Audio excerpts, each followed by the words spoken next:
Hello! We are live from the How to Play D&D The Explainer podcast Discord server. I hope you're all well and thank you for tuning in. If there's anybody here, tonight I am joined by a group of players from across the world, you should say. We've got Ashraf at the top there, joining us up. Hello, joining us all the way from Singapore. We've got Sage the Mage, joining us all the way from Qatar. We've got Alex, joining us all the way from the UK. We've got Luke, joining us all the way from the UK. And we've got Jason, who's joining us from London. Wishes it wasn't part of the UK, but unfortunately for us all it is. We're going on an adventure tonight through Barovia, a one-shot from the lovely new Ravenloft The Horrors Within book, and I think we should just get cracking into it if you are all ready. I am certainly ready-ish. So, you are a group of adventurers from a realm called Barovia. A realm of wolf-prowled forests and treacherous mountains where the sun is pretty much always obscured. The land's superstitious people live in scattered villages and towns, and in these settlements they distrust strangers heavily, fearing that they're agents of the Count Strahd von Zarovich. We all know him, the ruler of this dark and depressing domain. Many live life itself as if it's normal here, but you are all what are known as bright souls. You're aware of the wrongness of your domain, and you actively fight against it. Although you're not quite brave enough yet to storm Castle Ravenloft, you are happy enough to take on and solve smaller problems. Few in this world have seen the Count himself, but all know that he dwells in Castle Ravenloft, a citadel from which few visitors return. Strahd is also infamous for viciously executing any who flagrantly break his laws and rules, but otherwise rarely interferes with the miserable existence and lives of the people that live here. Some even whisper that the Count is a vampire. We start our adventure on the outskirts of a walled town called Vallaki, where you have been asked to meet a mysterious resident. Just as the sun, well, what you can see of the sun, begins to set, a thin, sharp-eyed man approaches. Over to you.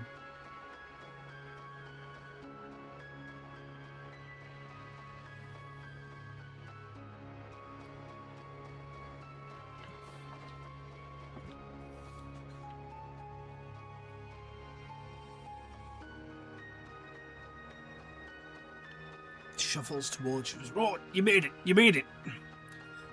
My name's Ernst. And he glances around before he addresses you in a low tone. I've heard rumblings of reports from Perez. The locals claim they've seen figures digging around the old churchyard among the ruins. Whatever they're after, it's happening under the cover of darkness, and people are frightened to investigate. If you go there and uncover what's going on, I'll pay you for the information.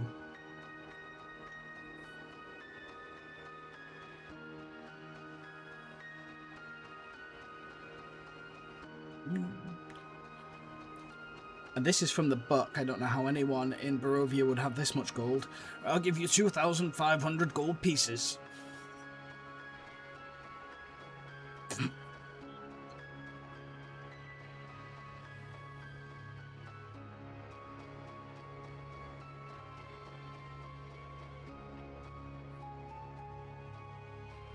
Just a local resident.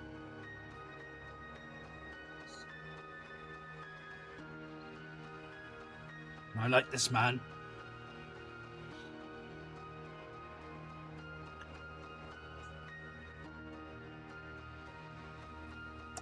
The information's fine, but if you can deal with it while you're there.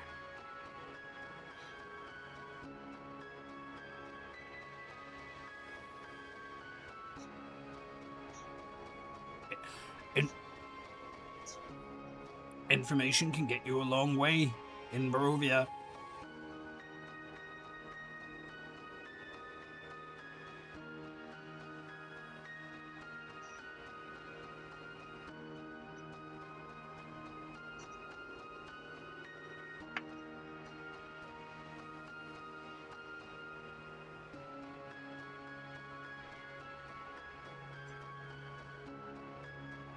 Yeah, yep, you can roll me an insight check. Woo!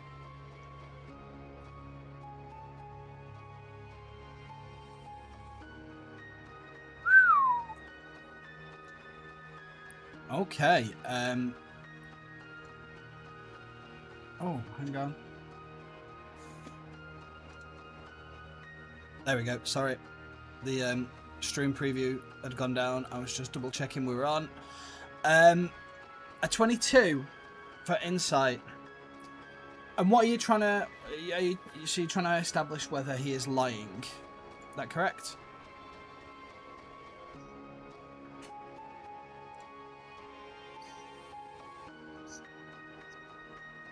Well, I...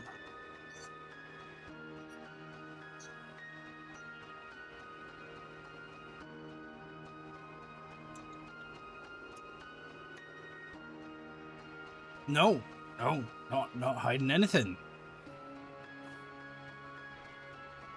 You don't get the gist that he's lying. He hasn't told you any lies. He's shifty though, but I think that's just his general demeanor. That's the demeanor of most people. People sort of keep people. Yep.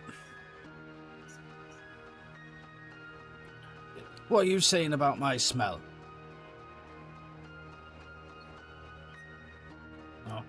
Okay. He offers no further explanation or how we learn these rumours. With that insight check as well, being as high as it was, you do also glean that the reports that he got, he seems confident in them, and that they came from somebody that perhaps that he trusts.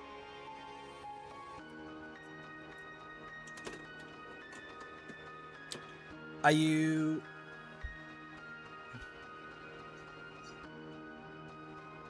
Okay. Well, I'll be in the tavern when you get back.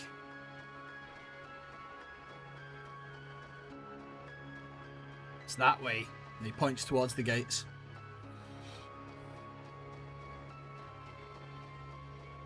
Thank you.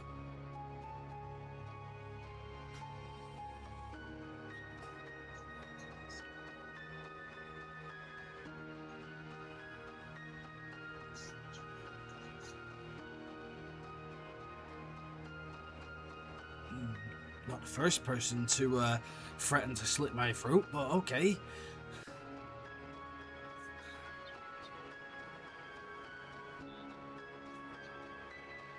Aye. I'll be in the tavern, okay.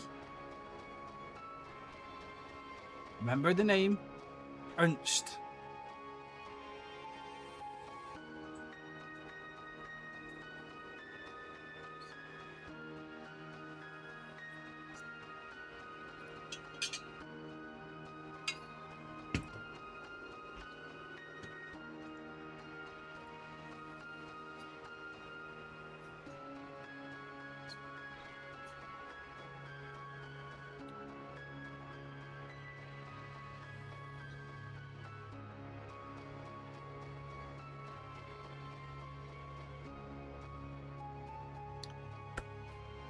So, to Perez. Unless there is any other business in this area of the town, which I don't really think there would be at this this hour. As you turn to leave, the gatehouse is manned by a skeletal figure, a literal skeleton. Got no bottom jaw, holds a spear. And he just makes a rasping noise at you as you walk towards the gates, and he pulls the chain, and the gates swing open.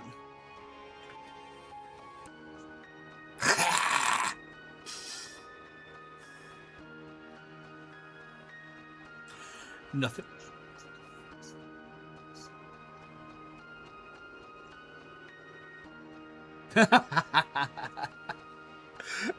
Excellent. Just outside the gates, you're on a muddy, worn track. It's not really a road. And as you see, lining this track, there are these pikes in the ground with skulls on them.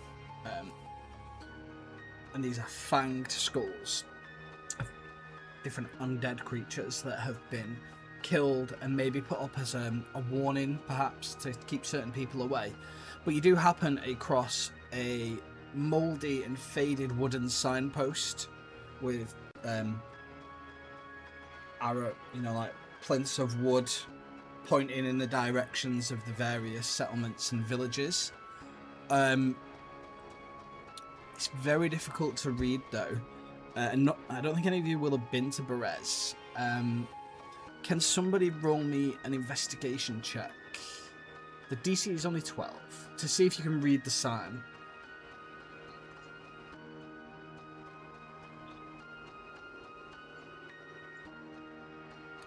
There we go.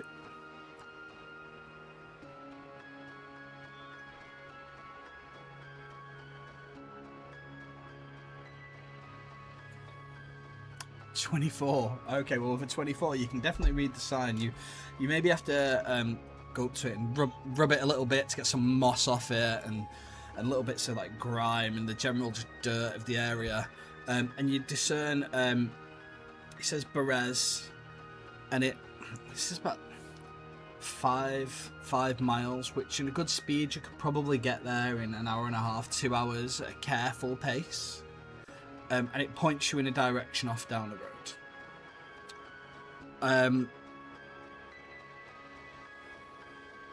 Over to you guys. What do? Do you want to follow the sign?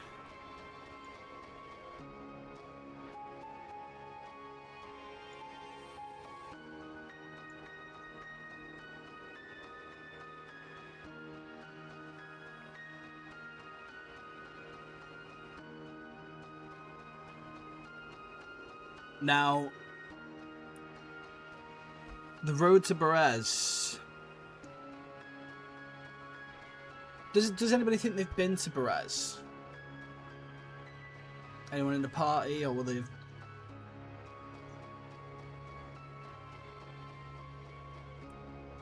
Roll me a history check.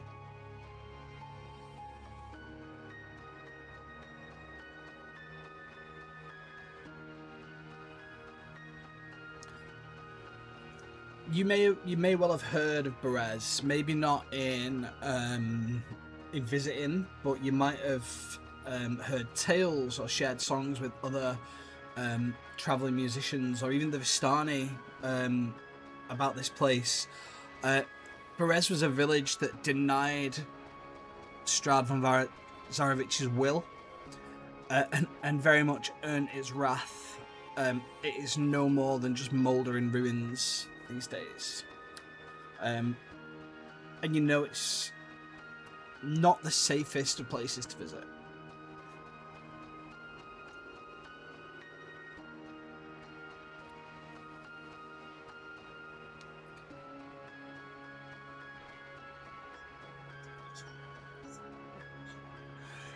Good thinking. Now, the road to Berez winds through a stretch of dead forest, with the trees leaning over the path,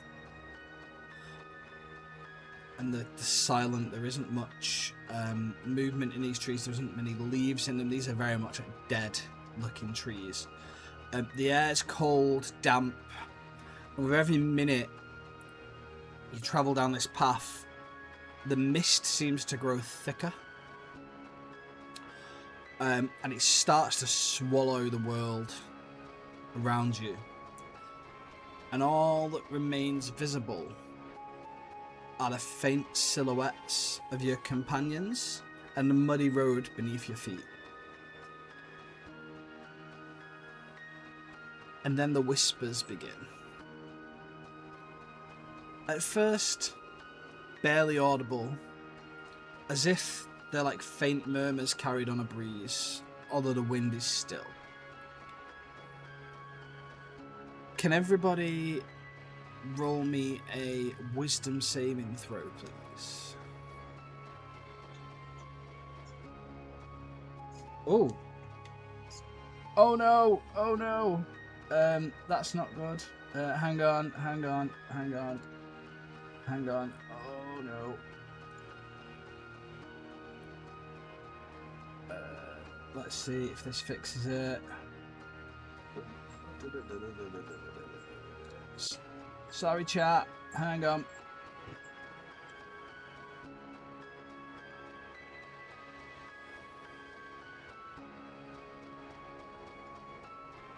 Can somebody speak for me? Hello. Hello. I'm scared. I'm scared. Is that... Get me out of here. Get me out of Barovia. That's very loud. Can you hear them now? I'm checking. I reckon I can... Yes, it is audible now. Okay, the music has probably gone off though, but that's fine. You said wisdom saving throw? Yeah, wisdom saving throw, please. Okay, I'll give myself guidance on that. Sweet. It is a 21 from me. Okay, so... I got an 8. That's a 16. 15. 15, okay. 21. So everybody that got more than 12 succeeded. Just to catch up people that are watching, because I messed around with my OBS and we have no sound. The players have met a mysterious stranger on the edge of town who's asked them to go to Berez to investigate some strange goings-on over there that are going on in the dead of night. And they've just set off from the town and they're on the road and the mists are coming in, as you may have heard me describe. And there we are. Now, as the mists get thicker, just keep note of your wisdom saves. They begin to form into shapes. Each one of you focusing on a different part of these mists, you begin to see the manifestation of fear and what you fear the most. I'm gonna go to each player and ask them to describe what it is that their character sees in these mists, and we will start with Ashraf. Renaud with an 8 on that saving throw as well. He walks around with the mists kind of covering him in this pale whiteness or darkness here. Not seeing his companions as walking across, he starts sniffing around. Guys, he starts to see his shadows elongate a little bit more past him, larger than he is, and you see strands from these shadows link up to his elbows and his knees and his fingers, and as he moves, his shadow is moving him instead of him having control. Excellent. No. He starts to panic in the darkness. Excellent. Okay. We move on to Jason. Nox, who is the drow elf, he has walked through the mists many a time, but it's almost like he kind of grimaces but also chuckles darkly as he sees his family who are in the action of exiling him from their home. As he sort of says, There you are. It's been a while. Okay. We'll move on now to Luke. Yeah, I think Bren sees a visage of himself, so sees a Shadokai unnaturally pale. As more and more shadows gather around it and the voices get louder and louder, infecting his mind, and this sort of vision of him drops to its knees as these dark, almost like reptilian tentacles start to wrap around him in the darkness and pull him into just nothingness. But I think because he succeeded, it's a dream he's had 100 times and he's just kind of pushing it out of his mind for now. Okay.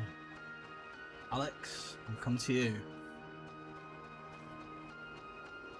Scout, also a reborn, sees the same thing he sees every time these mists start to cloud his vision.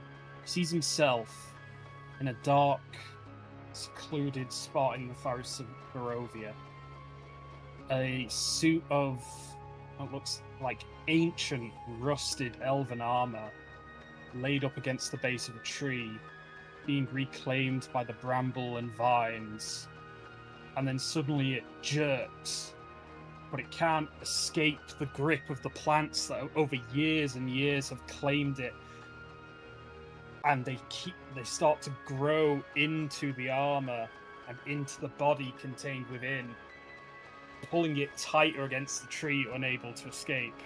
As he got a 21 on that save, he brushes the vision aside and shakes his head a little and then keeps marching.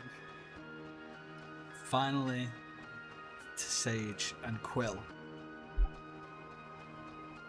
Quill, as he is kind of walking through this weird terrain, will suddenly get a sensation like he's being watched. And as he looks around, he sees that the moon, the full moon, is kind of like gleaming above him. And he senses this weird wave of the moon watching over him, as if waiting to strike. But on a 16 save, he will kind of like gesture with his flute, and a small cloud, minor illusion, will show up above his head, blocking the moon itself. Okay. The visions only last for seconds, and then they move. 5 almost humanoid shapes step forward from the mist, each bearing traces of the fears that you've just witnessed. The bodies made up of the mists, but uncomfortably twisted, as if incomplete, as though sculpted from your nightmares and from fog. Hollow eyes stare unblinking as they drift towards you, and I just need everybody to roll me initiative, please. Ooh. My God. Yeah.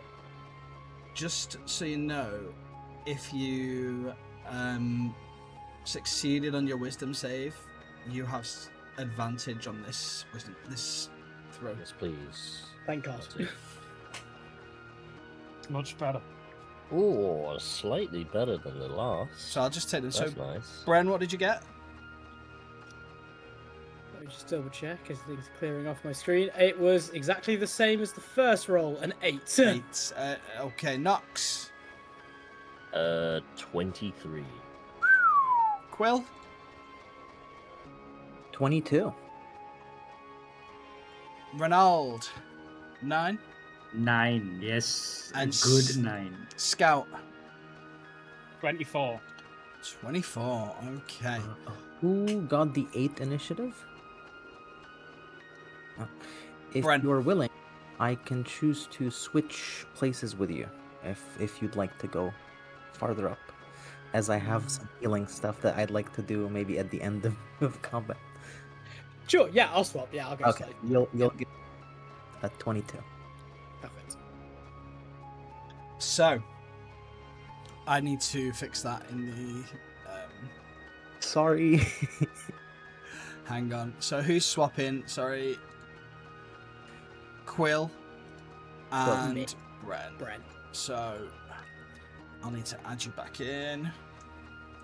Such a shame that you can't just swap Drag the. and drop. Why can't I add you back into the combat? I can't add you back into the combat. What is going on? I've taken you out of the combat and it won't let me put you back in. Oof. Remember your That just initiative. means I can't get hit, right? So I'll be an 8 now. So I'm at an 8. I'm 22. Okay. Okay, so 23 for me. 23. Sorry about this. D&D Beyond 24. Bren, you were on a what? Sorry now. 22. 22. Reynolds on a 9. It's a healthy 9. Quill's on an 8. Right, there we go. Okay. Right, now we can start. Scout, you are at the top of the initiative. Okay, well, Scout is going to draw a very pristine elven curved blade and the rustiest piece of shit dagger you've ever seen. Okay. And he's going to charge towards his vision of the vines and roots. Okay. 5. And I'm gonna take a bonus action to Okay. steady aim, Yep. and then I'm gonna hit it. Okay. So I will get advantage on this, I believe. You will. Yep. Yep. Which also means if I hit, I get my sneak attack. Woo! With advantage. Oh, nat 20. And that is a nat 20. So that is going to be crit damage to start with. Which could have been better. 13 slashing damage. Okay. So, as you slash towards this vaporal figure in front of you, you do make contact, but not quite as much damage as you were hoping. Yeah, that's what I expected. Is there anything else you can do? You've used a bonus action. I'm going to do my sneak attack damage. Did that not include? Nope. Oh, okay. So that's 19 for the sneak attack. Okay. A sneak attack's That made with including- the same weapon, so that'd be halved again. So that'd be 10. Yep. Okay. Is the sneak attack not included with the crit damage? It was not included, no. So if for some reason sneak attack is like a totally separate damage pool on Beyond. But you should still be able to double it, right? Yeah, You yeah. Still, Yeah. that's great, yeah. Yeah. Okay. Uh, That's fine. You've done some damage to this. well, I'm not done yet because I've got Nick, so I get to attack with my dagger as well. Roll it. Which I steady it. It's just the next attack, so no advantage on this. That's just a 14. Hits. Okay, it's only going to be a measly 1 piercing damage, so I think that's going to be 0. 1 damage. But I can. Oh, never mind. Nope. That'll be me for now.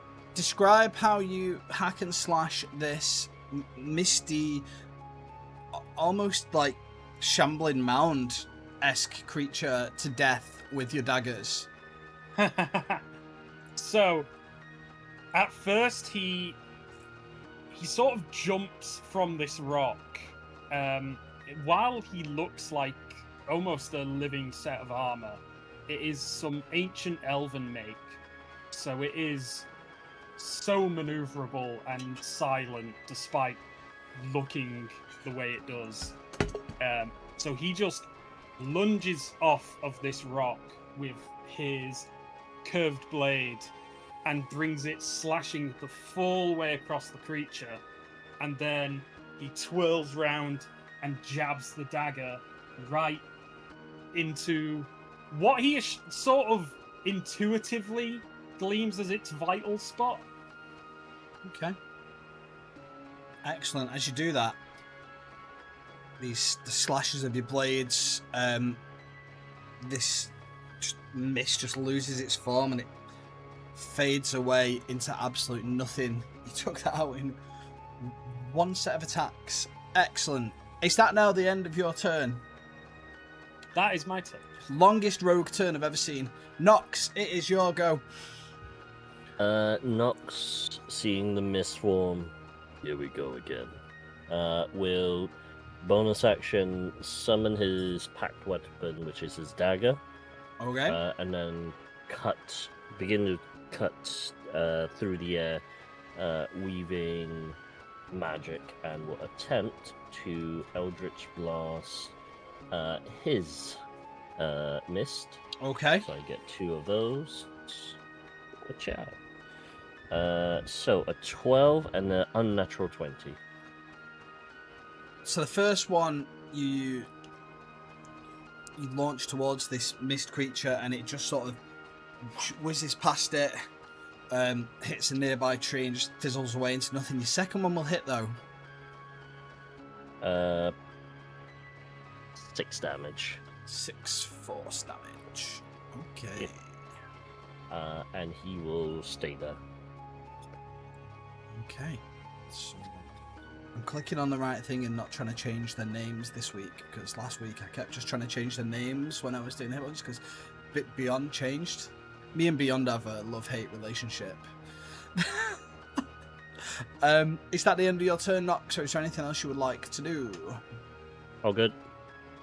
Okay, Bren, you've got a crowd of whispers looking like it wants to come and whisper your sweet nothings. Yeah, I don't think I like that very much. How far away are they roughly? Because I want to stay pretty far back if I can. We are about 43 feet away. Sure, I am going to step back my movement 30 feet so I am further away from them. And then the various tattoos and scarring that I have up my arms are going to all alight in a very dark, black, necrotic looking light as I'm going to unleash a sorcerous blast at one of these things. Excellent. The one that looks like me, at least. Yeah, okay. That is a 28 to hit. That is gonna hit. Nice. That's a pretty good roll for a Did you check. say you were moving away? Like maybe down Yes. down here a little bit more? Okay, Yeah. cool. As far back as possible.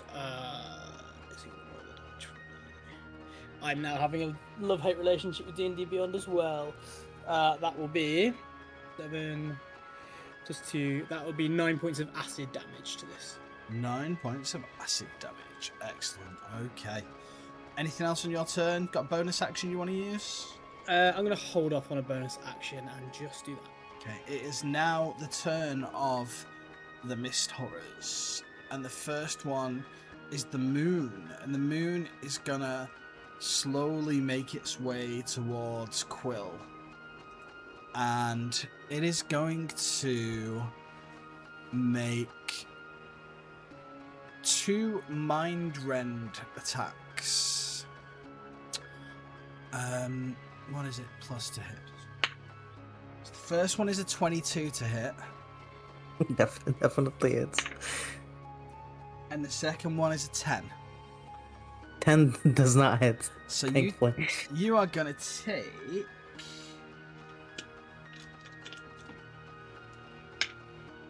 8 plus 3, 11 psychic damage.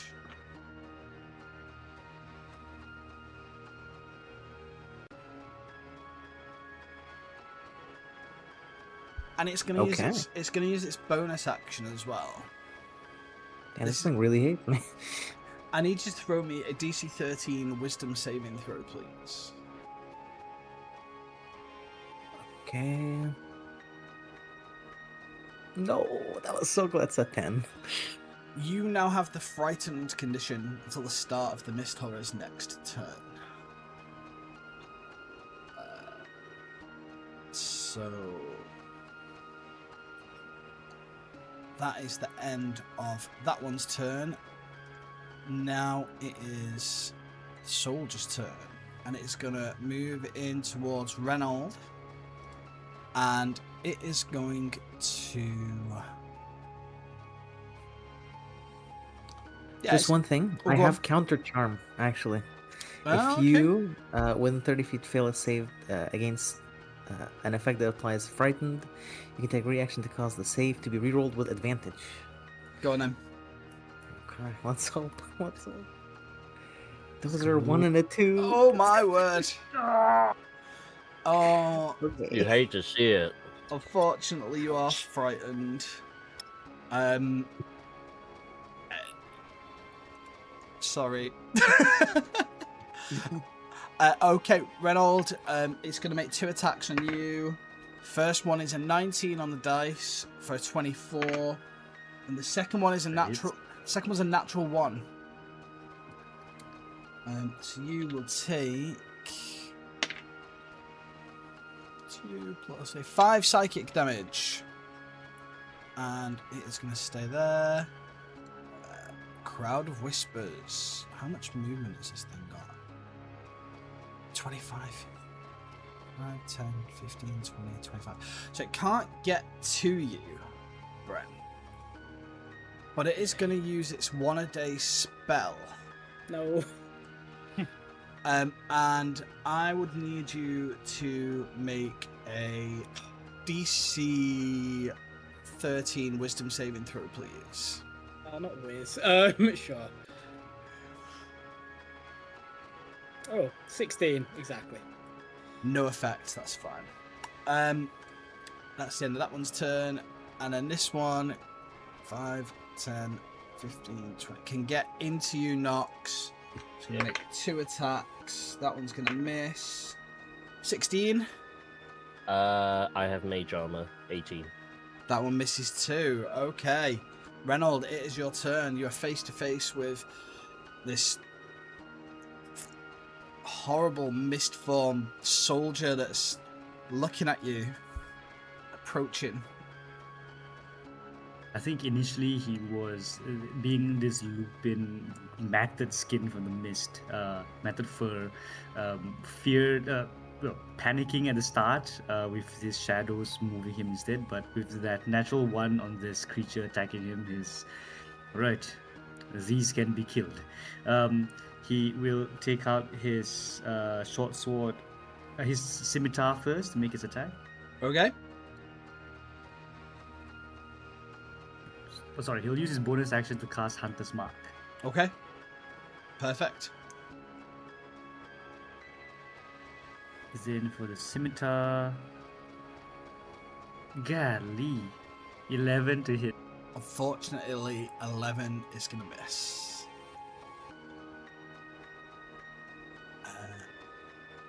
Anything else? Do you want to try and move away, or are you staying where you are?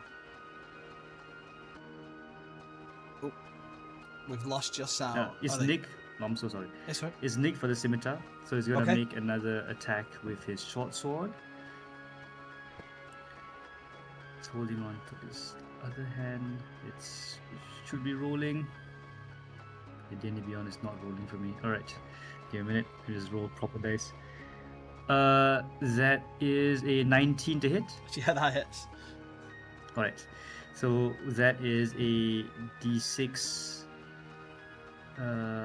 6 plus another d6 for the Hunter's Mark.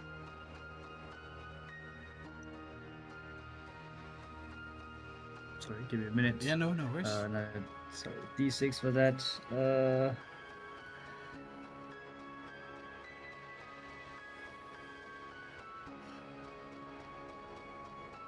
That's another 2 damage. 8 total. 8 total, and then because he also has another extra attack, being a ranger, so one more attack Yep. with scimitar. Excellent. Sorry, he did hit with his short sword, so this attack will be at advantage. Cool. I'm glad you guys remember your weapon masteries, because I don't. That hits. 16. See what I crit? Okay, I don't, but good Close. Close. enough. That is another.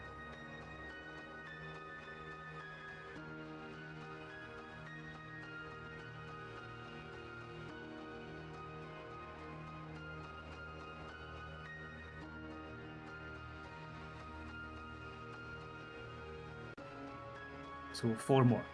4. Okay. So. Perfect. Okay. And now to last but not least, Quill, our bard. It is your go. Terrified of the the moon that's in front of him, Quill is gonna instinctively run away, and try to put some distance between him and the moon. As you run, it is gonna use its reaction to have a swipe at you. It has disadvantage because I have something called agile movement. Excellent. Well, that 2 5s, so they're gonna miss. Okay, awesome. So I can still cast a spell on it, correct? If it's not an attack spell? At the moon? Yeah. Okay. I will run farther back. 2, 3, 4, 5, 6, 7. And I will cast Phantom Panther to run up to it and jump. So it has to make a strength saving throw of 17. Okay. This is -5 for strength saving throws. Oh my god. It's a 10 on the dice for a 5. Okay. So it will take 8d6 force damage and have the restrained condition. And then every turn it'll take 2d6 force damage at the start of its turn. So for the damage, that is a 37. Okay. And the moon is restrained by a panther. Things you never thought you'd hear on the internet today. Ever. I think this is the first time this sentence has been said in history. Excellent. Yeah, that was quite a hefty hit on the moon there. The remaining mist horrors are looking quite beat up, and we're back up to the top of the initiative. Scout, you are free to move wherever you want to go. I mean, part of me I dealt with mine on my own. Part of me thinks everyone should have to deal with their own one. But I'm not going to be that mean. So I'm going to move towards Nox's horror. 5, 10, 15, 30, just out of range. So I'll use my bonus action to dash, just so I can close that distance. Then, without advantage, I will You've got advantage. try to. No. Where did I get advantage? Nox stood next to you. You both. There's another player within 5 feet of the one that you stood next to. Oh yeah, but that doesn't give me advantage. It just means I can use my sneak attack. Oh, sorry, yeah, you get your sneak. That's what I mean. You get your sneak attack. Yeah. Unless he wants to flank, don't get the sneak. But I don't think he's got enough movement. Actually, I used the full dash, so that was Yeah. just 5, yeah, 10, 15, 20. Yep, Yep. as well. yeah, that'd be it, literally. So yeah, I will attack with advantage Good. and give you a 28. That misses. Run away! Oh, well, I tried. It's really a drag. No, I'm joking. That hits. So the basic damage on it is just 10 slashing. Yep. Then I've got my sneak attack, which I'm gonna roll. So good. So that is 17. Okay. Now, what I'm also going to do Yep. is 5, 10, 15, 20, 25. Ooh, are they within range? Oh, no, it's 30 feet. Never mind, can't do it. Okay. Nox, you're up. You've got advantage. Oh, wait. Oh. Sorry. I gotta stab him. Oh, if you as well. Stab him. Miss. Nope. I gotta Yeah, stab that him. misses. That missed by 1. Painful. Painful. Ah, wait. So I think Nox will nod. He'll basically switch hands. So he'll throw the dagger into his offhand. Bonus action from it will almost go into a drawing motion and will cast Shadow Blade Okay. as he draws it from the dagger, and will use the Shadow Blade to attempt to smack this fella Pow! With advantage on a 19 plus, which is a lot, I think. Let's just double check. I'm pretty sure. Yeah, so Shadow Blade was cast because I'm Warlock, so 5th level Shadow Blade. So that's fun. Yeah, so yep. So that's all grand. So now I do. How much should I do now? Sorry, 4d8 worth of damage. Should have got my dice ready for this. Go 4d8, and this is, I think, force damage. Let me just check that. Psychic damage, actually. Oh my god, I rolled 2 8s on these. 16, 19, 26 points of psychic damage. How does this psychic damage destroy this mist horror and your fear?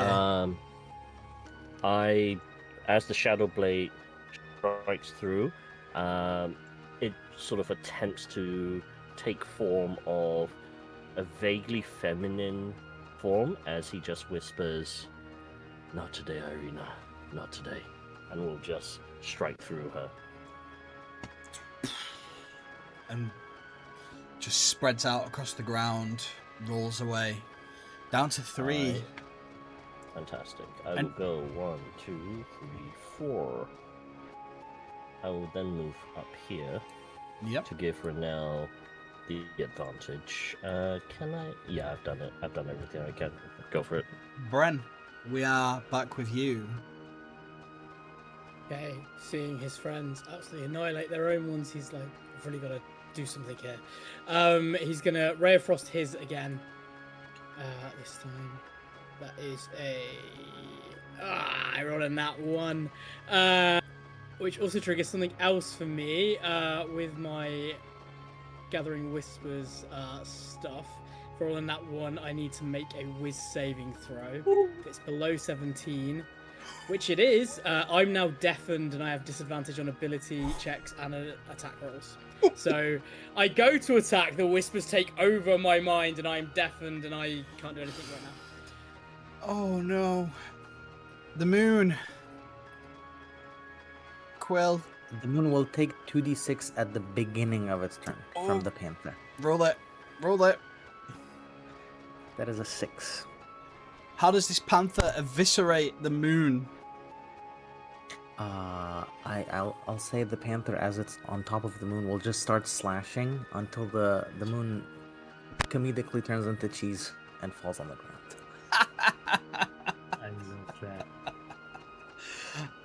Excellent. Okay, well that one doesn't get its turn. Reynold, there is one still coming for you though. This one is going to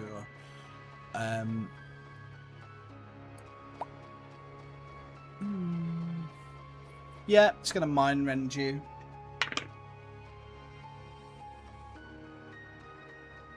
I don't like that. We'll come back to that in a second. So the first one was a nat 20, and the second one's a 19 for 24. So they're both gonna hit. The first mind rend. Double one on the dice. So 8 plus 3. 11 psychic damage for the first one.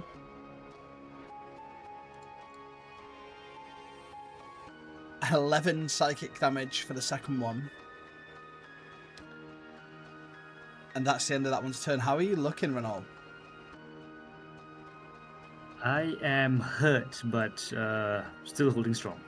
You're one of the meatier players HP wise, aren't you? So we're all right there. That's the end of that one's turn. It's now the Crowd of Whispers' turn, and it is going to pursue its quarry.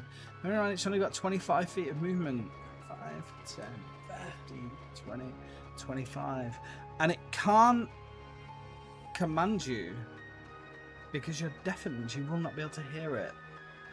But what it is going to do is part of the plan. Yeah, exactly. all part of the plan. It's. Do you know what? There's nothing it can do. That's the end of its turn. Renault, you're up.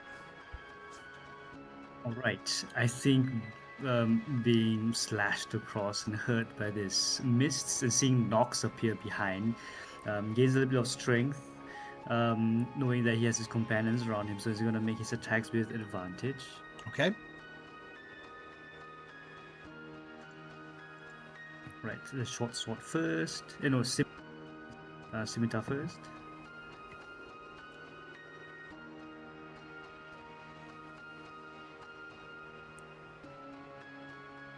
That hits.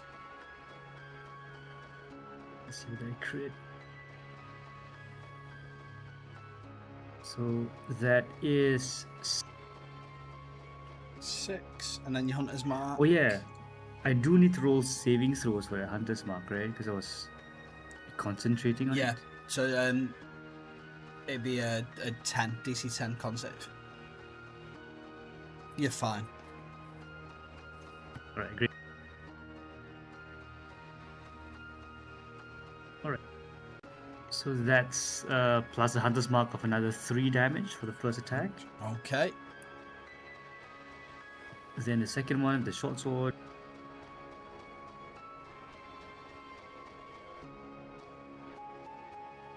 That's a nat 20. Woo!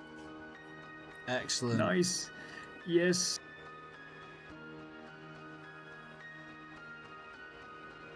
With... He doesn't roll. Damn it. So it's 13. 13 Yeah. more damage from the short sword plus the d6 for the Hunter's Mark. Does the Hunter's Mark go off on the Another second attack? I'm not sure if it Yeah. does. Does it? Okay, well that's another 5 Yeah. damage. It's Wow. on every attack, yeah. And that will that Yeah. crit as well? Yes, it Yep. should. But you don't need to roll the crit damage because how does your flurry of blows from these 2 weapons you're wielding just completely eviscerate this form of a dreaded soldier? I think seeing his other companions able to remove their fears and Nox appearing by his side, he knows now that he is not alone in his fight. The fact that these mists were able to control him at first, him losing control is his biggest fear. And seeing how he has able to regain his own autonomy, he takes his swords out, looks at these soldiers, stabs across, and with his last attack will bite through the mist, like I'm shaking like a hound that he is, and disperses the mist through the sky. Excellent. End of your turn. I do have one more attack, so Oh, go for it. Move in. Get that attack done. yes, I'll move towards the crowd of whispers that's chasing after Bren. One last attack.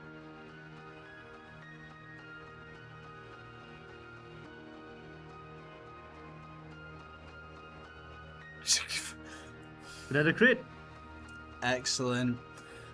If you right click on, are you on a computer? If you right click on the attack, you should be able to roll critical damage. Ah, alright. Wonderful. Clearly I've not been using That's the alright. DV1. That's alright.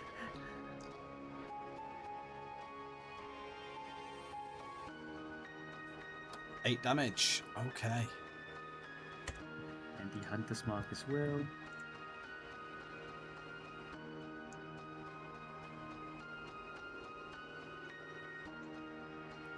Ten more.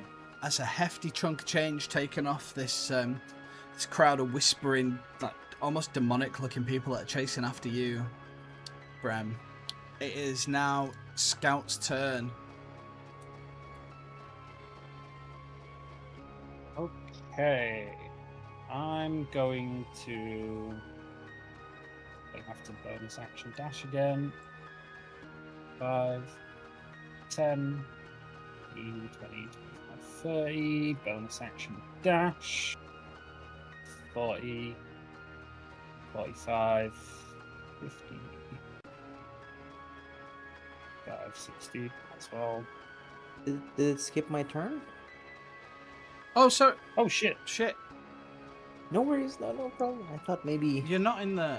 Oh, it's skipped or Quill's something. turn. Sorry, yeah, Quill's turn. Quill, you go. No issue. I'm just I'm just going to walk up to Bren Yep. and just cast guidance as like a Excellent. support. Excellent. And any bonus actions? You've not given any inspiration out yet. Are you saving them? I'm saving them for sure. Good thinking. Okay. I Now think we'll- we're doing good now. Now we'll move to Scout. Okay, well, I do the movement. And then I'm going to. That's not enough to flank, is it? 'Cause I'm not exactly opposite. I'll give it yeah. It's fine. You're behind it. Oh, awesome. I'm nice like that. So very kind of you. In that case, I'm going to roll with my advantage to stab it. So that's a 25. Okay. That hits. 11 slashing. Okay. Then the extra 5d6 from sneak attack. You don't even 18. need to add that up. You just sprint across this misty dark forest floor, bounding over rocks, and you dodge past knocks. It's like, what the fuck? What was that? Get behind this and just whoosh, whoosh, whoosh, whoosh. Even though it's slashing and there's resistance, you manage to end the horror for Bren. And the fight ends. The road is once again quiet. As Dark. Bren's horror dies, I'm going to reach a hand into the mist, and a tiny bit of it's going to coalesce into my hand and take the form of a small bone, which I attach to my belt as a spectral trinket, or a soul trinket.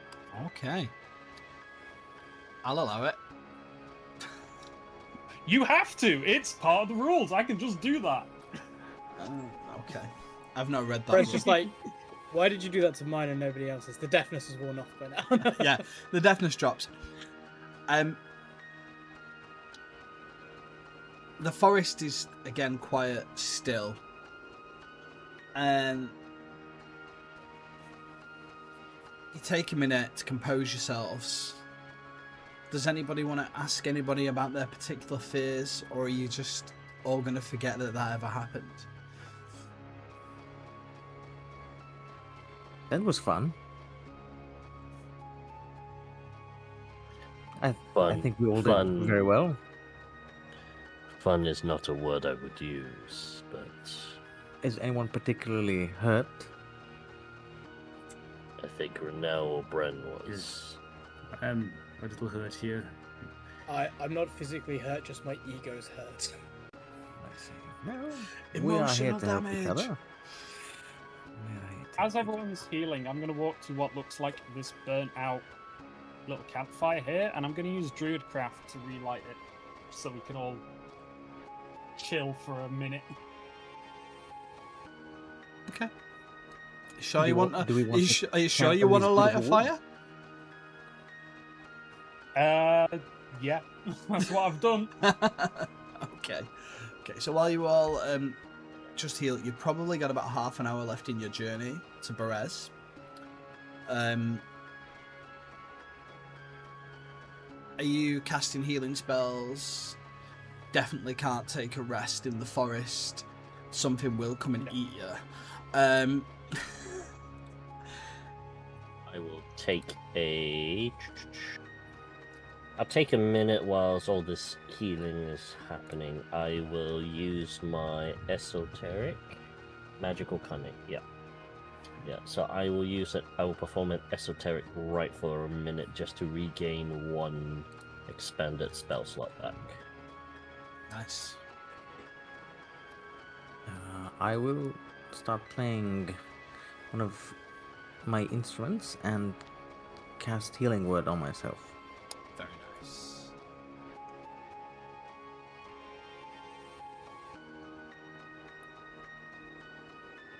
Oh, nice. Almost back to Renault. full. Renault will lick his wounds. He doesn't have much healing on him. But I guess look at Quill with as he's kind of healing himself. Quill, you're afraid of the moon. Well, we all have our fears, and mine is that the moon is out to get me. We do spend most of our times in the night, so it's an understandable fear. And Quill will kind of look at your bruises and expend another second level healing word, which will heal you for, let's see, 17 health. Ooh, thank you. Well, no need to see you die so early in our adventure. I think I'm I doing don't- quite all right. Yes. I But- don't think any of us will die truly. We'll just be brought back again for this sick game. Well, yes, I'd like to keep my clothes currently. I've worked hard for them. I mean, you can keep your clothes. Look at me and Scout. What he means I've is adorned my erotic. clothes with a lot of trinkets from my travels, which I'm not sure will stay once I come back. Grave robbers and the such. Okay. Are we heading back onto the road? Yeah. So like I said, there's another 30 minutes of time walking through this forest, and it seems to go a lot slower than your previous time traveling. After facing what you've just faced in the forest, you'll have a little bit of time to reflect, but you carry on treading along. It's now more nighttime than it was before. The road starts to sink into sort of marshy ground, and the ruins of Berez emerge from the mist. And what was once a village is now little more than a ruin. Rotten timbers, crumbling stone, half-submerged foundations jut from stagnant water. Look like almost like broken teeth. And there are twisted and dead trees skirting around the edge of this village. Ahead lies the old churchyard, with its leaning gravestones scattered among weeds and mud. And standing watch over the forgotten dead of Berez is a weather-worn statue of a kneeling peasant. And though stained by centuries of rain and neglect, the figure still clutches a carved rose tightly against its chest. A very uneasy silence hangs over Berez. Feels less like a place that was abandoned by the living, and more like a place that the living, or unliving as some of you are, weren't meant to return to. A noise catches your attention, and a heavy door or gate slams at a nearby tomb. This tomb is the grandest by far, and the only structure in the area that seems to be in any form of good condition. What do you do?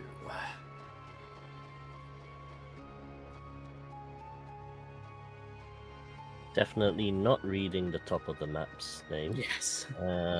That's fine. That's not a spoiler.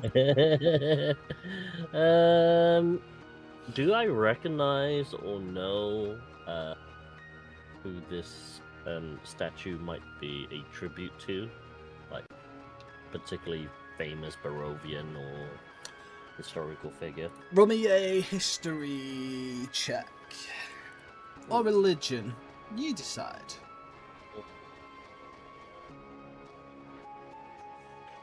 Either one is the same. Yeah. 12. This statue is similar to many others around similar ruined towns in Barovia.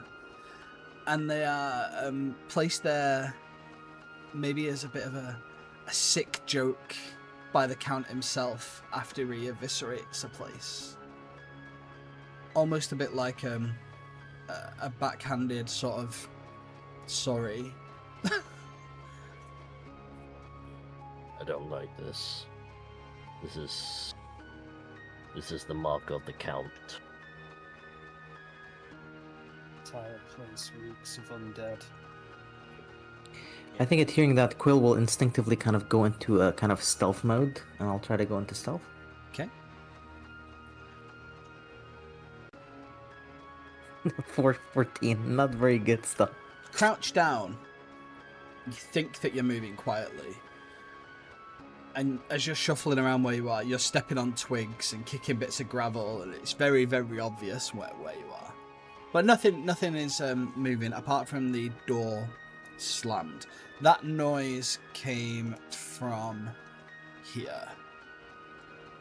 I think Well- seeing Quill go immediately into stealth mode, Bren will cast Pass Without Trace, so that if we all do want to stealth, we've at least got that Okay. added ability. Quill will go on a 14 stealth before you cast the spell. Yeah. Guys, don't worry, I'm still here. Don't worry.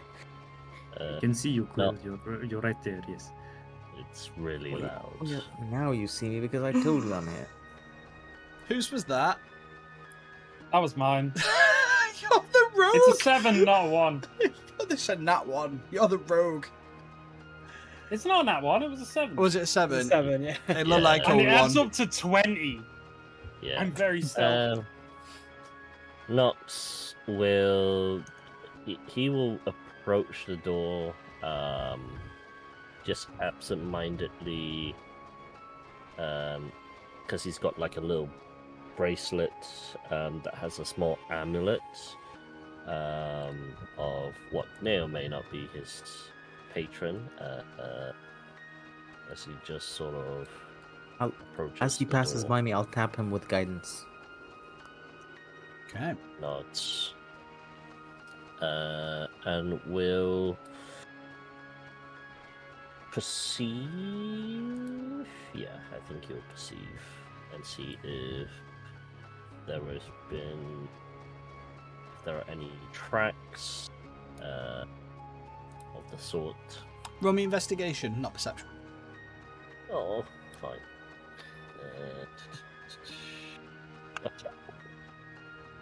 Oh, that's so good.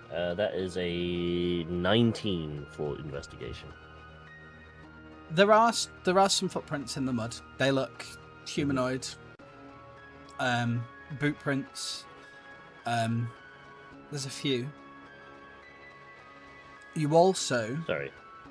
Guidance gave me an extra 1, so unnatural 20. That's okay. Forgot about that. You also notice the heavy door. The door looks heavy, very heavy, but like it could be pushed open easily. And there's a weathered bronze plaque on the door that's quite easily readable with that investigation check. That just says Von Zarevich Sanctuary. Are we aware? Do the characters have knowledge of this particular name, or is this just another? Yeah, everybody knows that name in Barovia. They might not meet him, but it's the boogeyman name. Yeah. He will turn around and look to the rest. It appears we are at the crypt of one of the Count's relatives. That's not good. No, but it is also an opportunity to spit in his eye. True. You know, each to their own, but I think if we would spit in anyone's eye, we might be shanked. Holds up his knife. Or bitten. Oh, bitten. That's worse. Don't know, depends who you ask. What are you doing? I think we move forward. We've been paid for a job, so... We have not been paid. We hope that this man could pay us after this. Did Well, we've got anyone to do the actually... jobs that get paid. That is true. What if I were to make one of you guys invisible? Maybe? Would that help to investigate calmly? Oh, who said that? Phil, you're so well hidden. If that's the case, then save your spells. I will... If we are feeling that we need to be stealthy, hasn't one of our own already casted Pass Without a Trace? At worst, I can go invisible if we really need to. We are 5. Whatever is down there we can deal with. Agreed. The shadow should keep us hidden enough. We should make haste. So we'll step forward and we'll attempt to push the tomb door. As the door swings open. Boom! As it hits the wall on the inside of the tomb. I need you all to roll me perception check, please. The DC is 15. I don't. On myself. Also guidance myself. Don't need no goddamn guidance. Just roll well, scrub. 22. Unnatural 20. Actually, no, I won't because it won't now. 22. Okay. Okay. As you step in to the sanctuary, you see a large hole in the ground that looks as if a huge stone slab has been pushed aside, revealing stairs that descend into darkness. I need everybody that succeeded on their perception check to roll initiative with advantage. Everybody that failed to roll initiative at disadvantage, as you are face to face with 3 figures that drop from the ceiling. 19. Okay. 19 as well. Yep, double 4s. That's wonderful. 19. Even with disadvantage. With advantage, 7. And yep, it's all good. So I've got 5 for Bren, Yep. 15 for Nox, 19 for Quill, 7 for Reynold, 19 for Scout, and the 3 vamp. 19 for Nox. Sorry. 19. Okay, sorry. It's come up as Yeah, 15 on stupid D&D Beyond. And 16 for the 3 vampire spawn that have just dropped from the ceiling. Quill, how do you react? Fireball. Yeah. I think instinctively, Quill will go for a. 1 second. I have too many spells. There's too many spells. Always the way.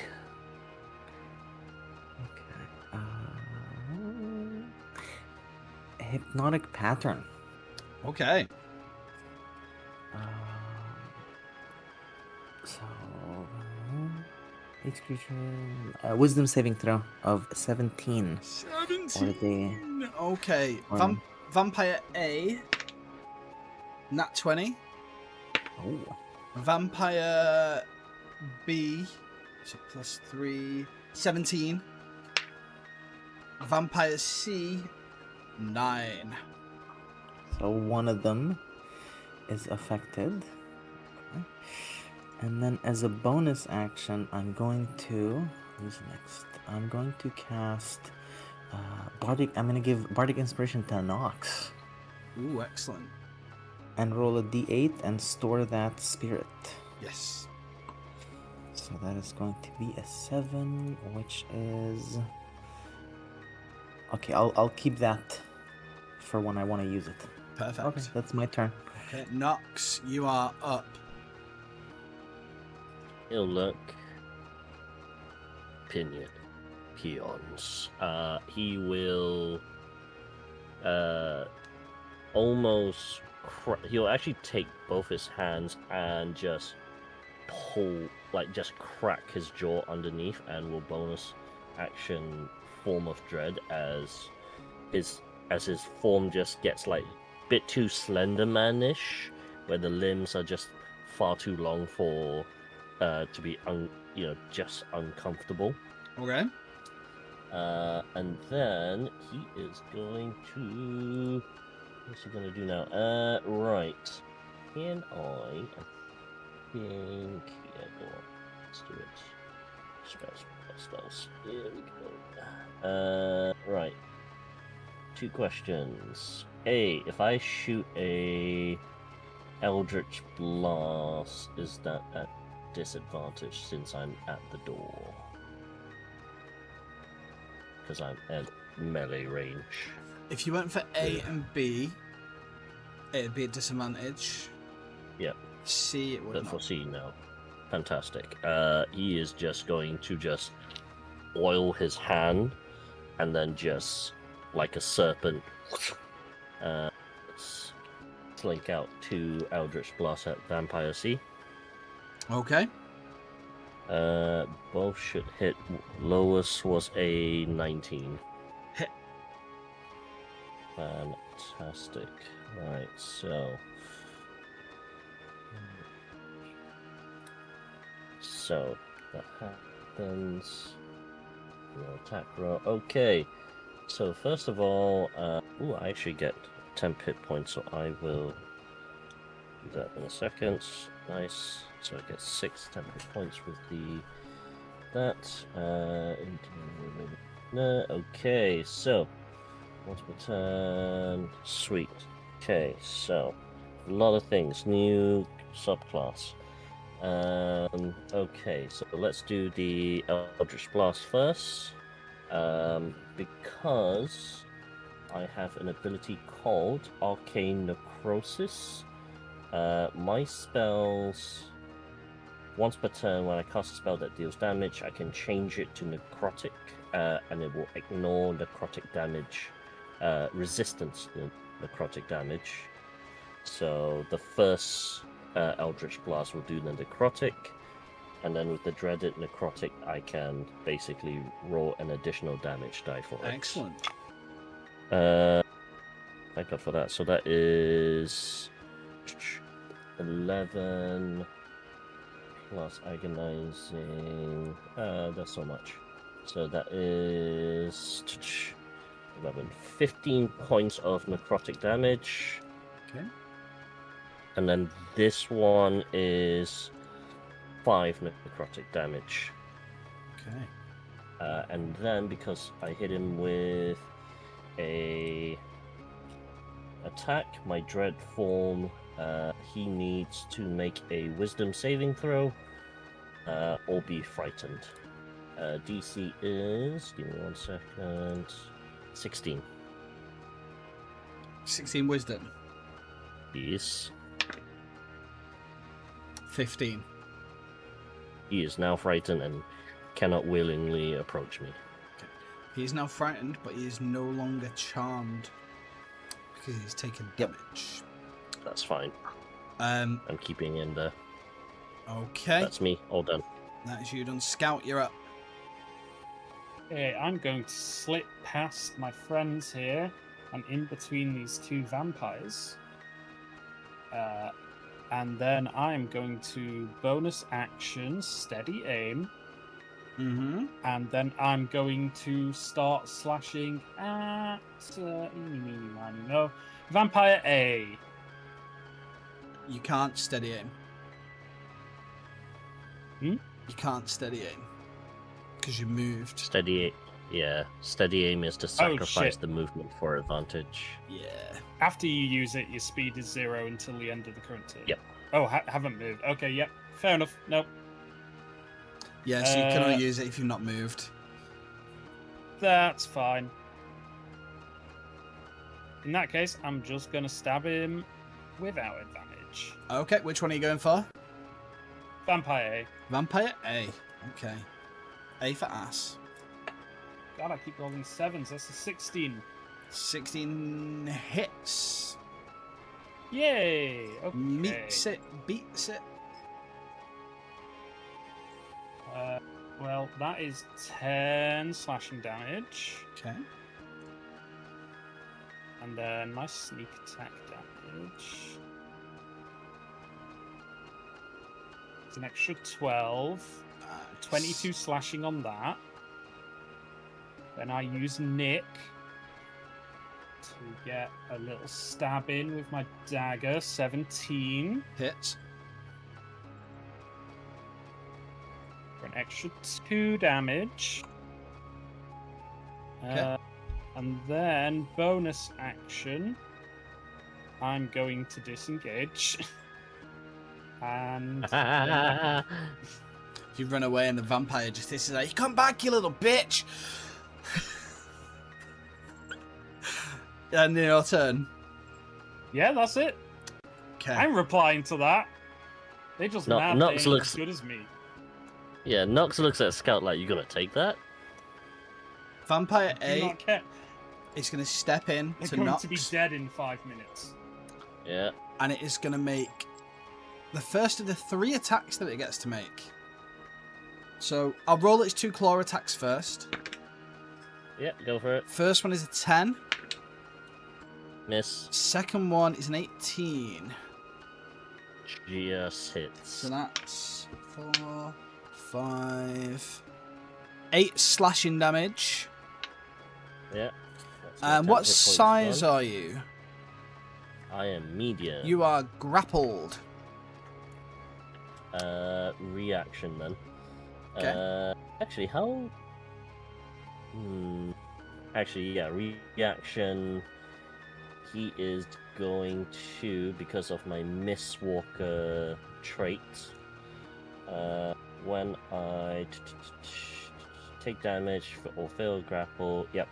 So I will basically, as he claws me, my form goes almost like a vampiric, the same way they do. I am going to basically reform inside the tomb 15 feet. Excellent. I like that. You do not take the bite. It is now Vampire Spawn B's turn, and he is going to rush out past his friend, and he is going to take 2 goes at Renaud. The first one is a 23, and the second one is a natural 1. So on that 23, we take 8 slashing damage. And Renaud, what size is your creature or your character? Medium as well. You are grappled. And it will get to take its bite attack. I need you to please make me a Constitution saving throw.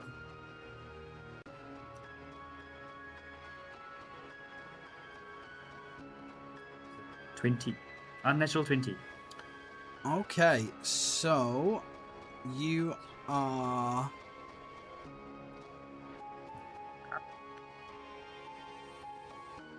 Fine, it doesn't get its bite on you. Skin's too tough. Yeah, no, you don't take any damage from the bite. So, Vampire C cannot move because it's frightened. Can't move towards Nox, is that right? Correct. So he could go 5, 10, that way, 15. but then he can't move down He can't move down. So yeah, no, because he's moving towards me. he'll go there. That's fine. Reynolds, you're up. Face to face with a vampire spawn. I think after he gets the bite on him and seeing all the spawns around, you see that his face will shift and change. The fur that's on his face will drop off, revealing like just a pure white skull. His eyes kind of roll back behind his head. It's just pinpricks of light. He will do the bonus action Wrath of the Wild to take on a ghastly form.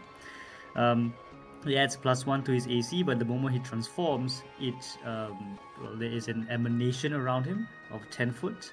And each creature of my choice within 10 feet needs to roll a wisdom saving throw. If not, there is a frightened condition. Okay. So, are you making DC is 15. all the vampires roll it? Yes. Vampire C is already frightened of Nox, so I don't think it would overtake that. Vampire A and B, though, on the other hand. So 14 from A and a 21 from B. So this one is now frightened as well. Nice. His mouth will his mandibles elongate a little bit more. Then he's gonna make his attacks on Vampire B that's on him. Okay. So what do we see? That is the scimitar first.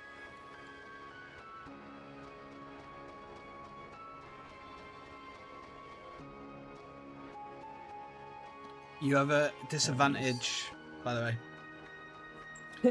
Because you are grappled. Because of grapple. Yeah. But alright, okay. On Vampire Spawn B. Yeah.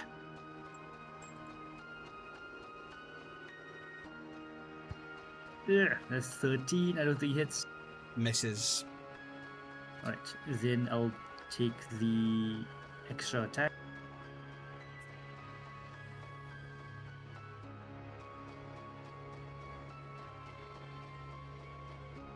Yep, that would not hit as well as a 10. Right, so there's 2 misses, and then he will use his extra attack to make one more with his short sword. Okay.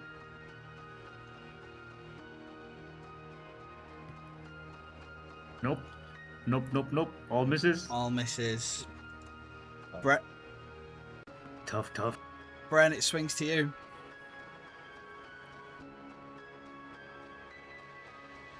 Okay. Bonus action.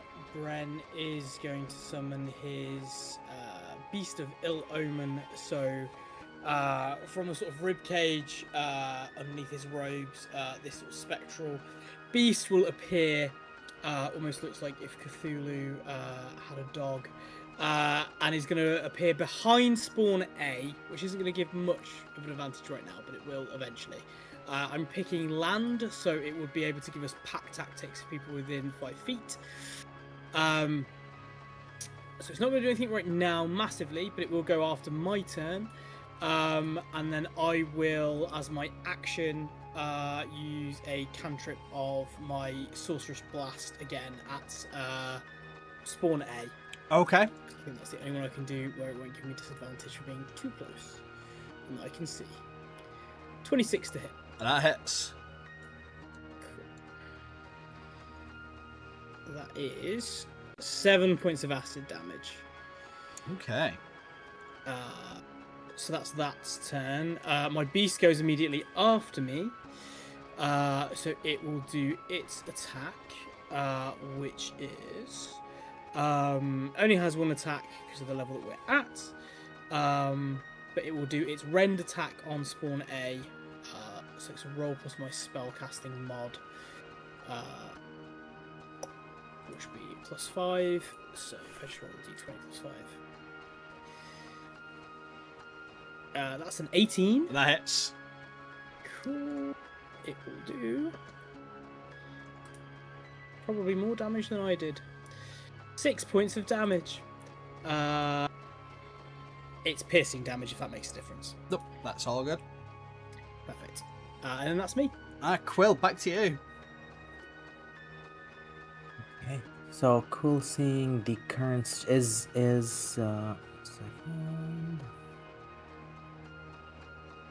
Is Ren still grappled? Yes. Okay. I am going to cast Enlarge on Ren. Okay. So he goes up to large. That will break the grapple. Yeah. And Everybody is shoved out of the way as, as Reynold I love explodes. this. 1 second, and then I will. I think that's it from my side. That's all. It's going to be so hard for Reynold to get in the tomb. These can Looking forward squeeze. for next time. He can just reach in there and grab them one by one. It's fine. Yeah. Nox. Okie dokes, not. Just thinking about it. There's the beastie there. Might give advantage.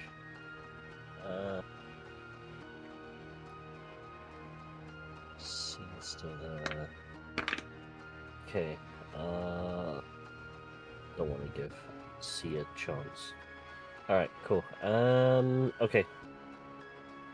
I'm going to do the same formula. 2 Eldritch Blasts at Vampire C. Okay. Oh my god. These dice are recognizing tonight. Lowest was a 25. Both hit. Yeah, exactly. So, okay, we're going to do the same with the Arcane Necrosis. So he is going to take for the first one 7 plus 4, 11 points of necrotic damage. And then 6 points of necrotic for the second one. Okay. Okay. Is that the end of your turn? Are you staying where you are? Yep, yeah, I am staying where. You've got him pinned in that Yeah. corner. Okay. Yeah, I think I want to stay where I am for now. Scout. Okay. You might just be able to reach it. That one. You might just be able to. You might just be able to reach this one. Yeah. Yeah, I'll just sort of nip in and try and give him a little stab. Yeah. I'll tickle. I'll allow it. Yeah,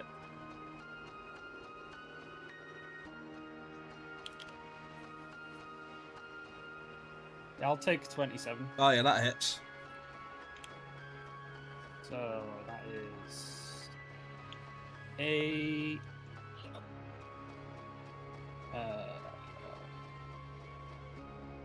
bees. 29. 29 slashing damage. I'm going to crush one of my soul trinkets, Okay.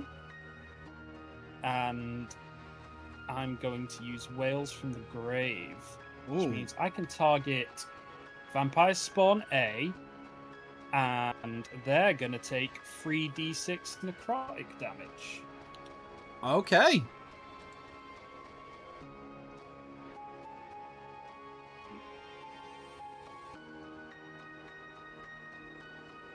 So A takes 12 necrotic. Okay. Then I use Nick to go back to stabbing B with a dagger. 14's not going to hit. Misses, unfortunately. That's fine. I can live with that. Just need to do some Yeah. quick. Just need to do some. That's my turn. Okay. Just need to do some quick maths that I can't do in my head.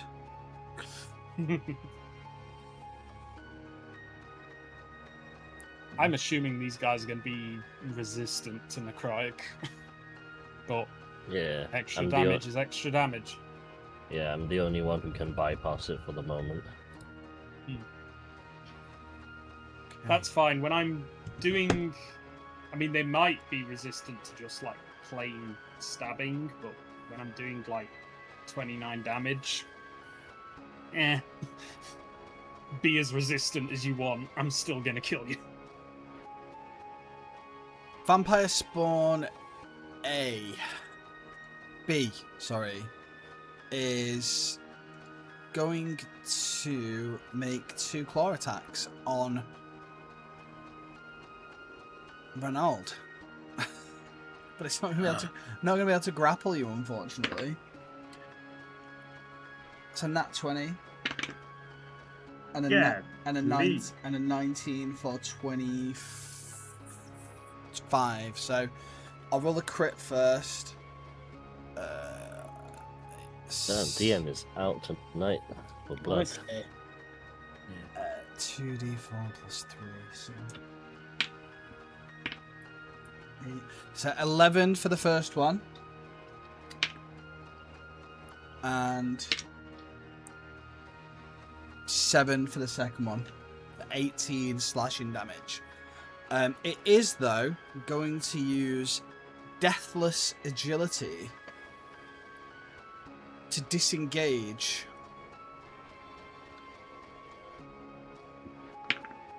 And it's going to make agility, which is Dex, check to see if it can dive through your legs, Renaud. Before it leaves, I have as part of the ghastly form, there's like prowling retribution. So immediately after a creature deals damage to me or my allies, I can make an opportunity attack. Can I do that before it tries Yep. to go off? Go. And then I'll tell you what it rolled on its agility dex save, dex check. That is a 22 to hit That hits. and a 9. Okay, so as you strike down on this vampire and it tries to escape, diving through your legs, I rolled a natural 1. Yes. It just runs into you, stops in its tracks. It's going nowhere. So that was Stay. A is going to. It's not. It's gonna bonus action to disengage from your beast. Yeah. And it's gonna spider climb up the wall and out the door. And it is aware that it's going to take an opportunity attack, although Renaud won't get one because he's used his reaction. But it is going to skitter this way past Quill, if Quill wants to make an opportunity attack. I will definitely go for it. Mm. I have a measly dagger. That is a 10 to hit. That's gonna miss, and it's on 5. I've never used a weapon Was before. it- And Was Spawn A the one that was frightened by the ghastly form, or was it Spawn B? this one. So Spawn That was C Spawn is B. currently got the frightened Yeah, condition from that A. one cannot move Oh, great. except Yeah. to here.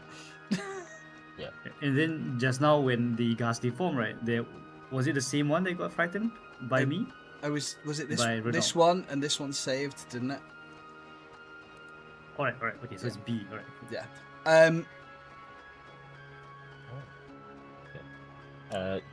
Sorry, just so C can actually do stuff. The frightened condition is till the end of my next turn, so pretty much the frightened condition goes on C now, Okay. so it can move freely should you wish. C is going to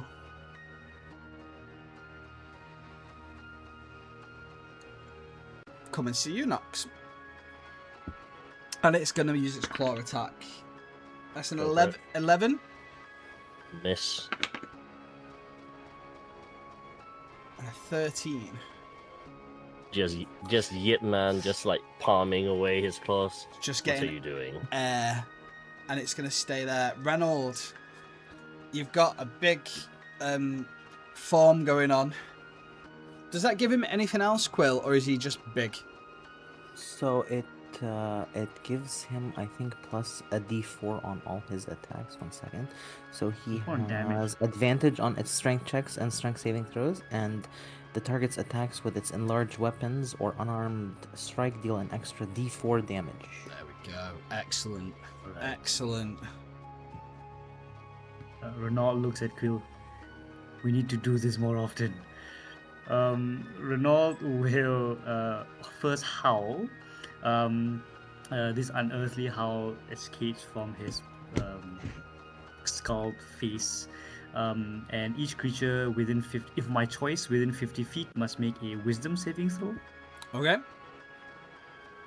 This is the bonus action. This is 14. So Vampire Spawn B rolled a 5. Well, 2 plus 3 for 5. Vampire A rolled a 2 plus 3 for a 5. I'm going to change my dice now. Vampire C rolled an 18 for 21. Nice. All right. So those two that failed will have disadvantage on their attacks and saving throws until my next turn. Okay. Okay. And since I'm still in my ghastly form, I believe the one right in front still has to roll another wisdom saving throw to not be frightened. So 19 plus 3 for 22. All right, no longer frightened. Okay. Right, then I will, with him just close by and not able to weasel his way away, I'm gonna make attack. Okay.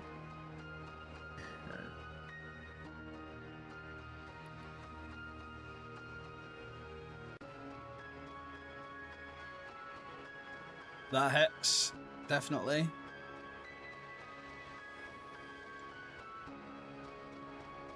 Seven plus one more damage from the enlarge. 8 damage. Okay. Then the short sword attack. That's So, a net 20. Net 20.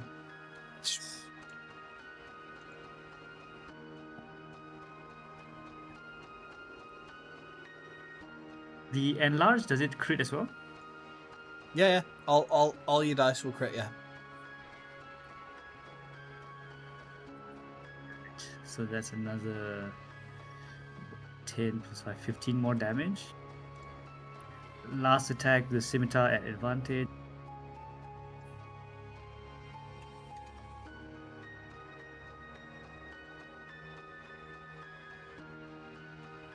Let's see, 19 to hit. That hits.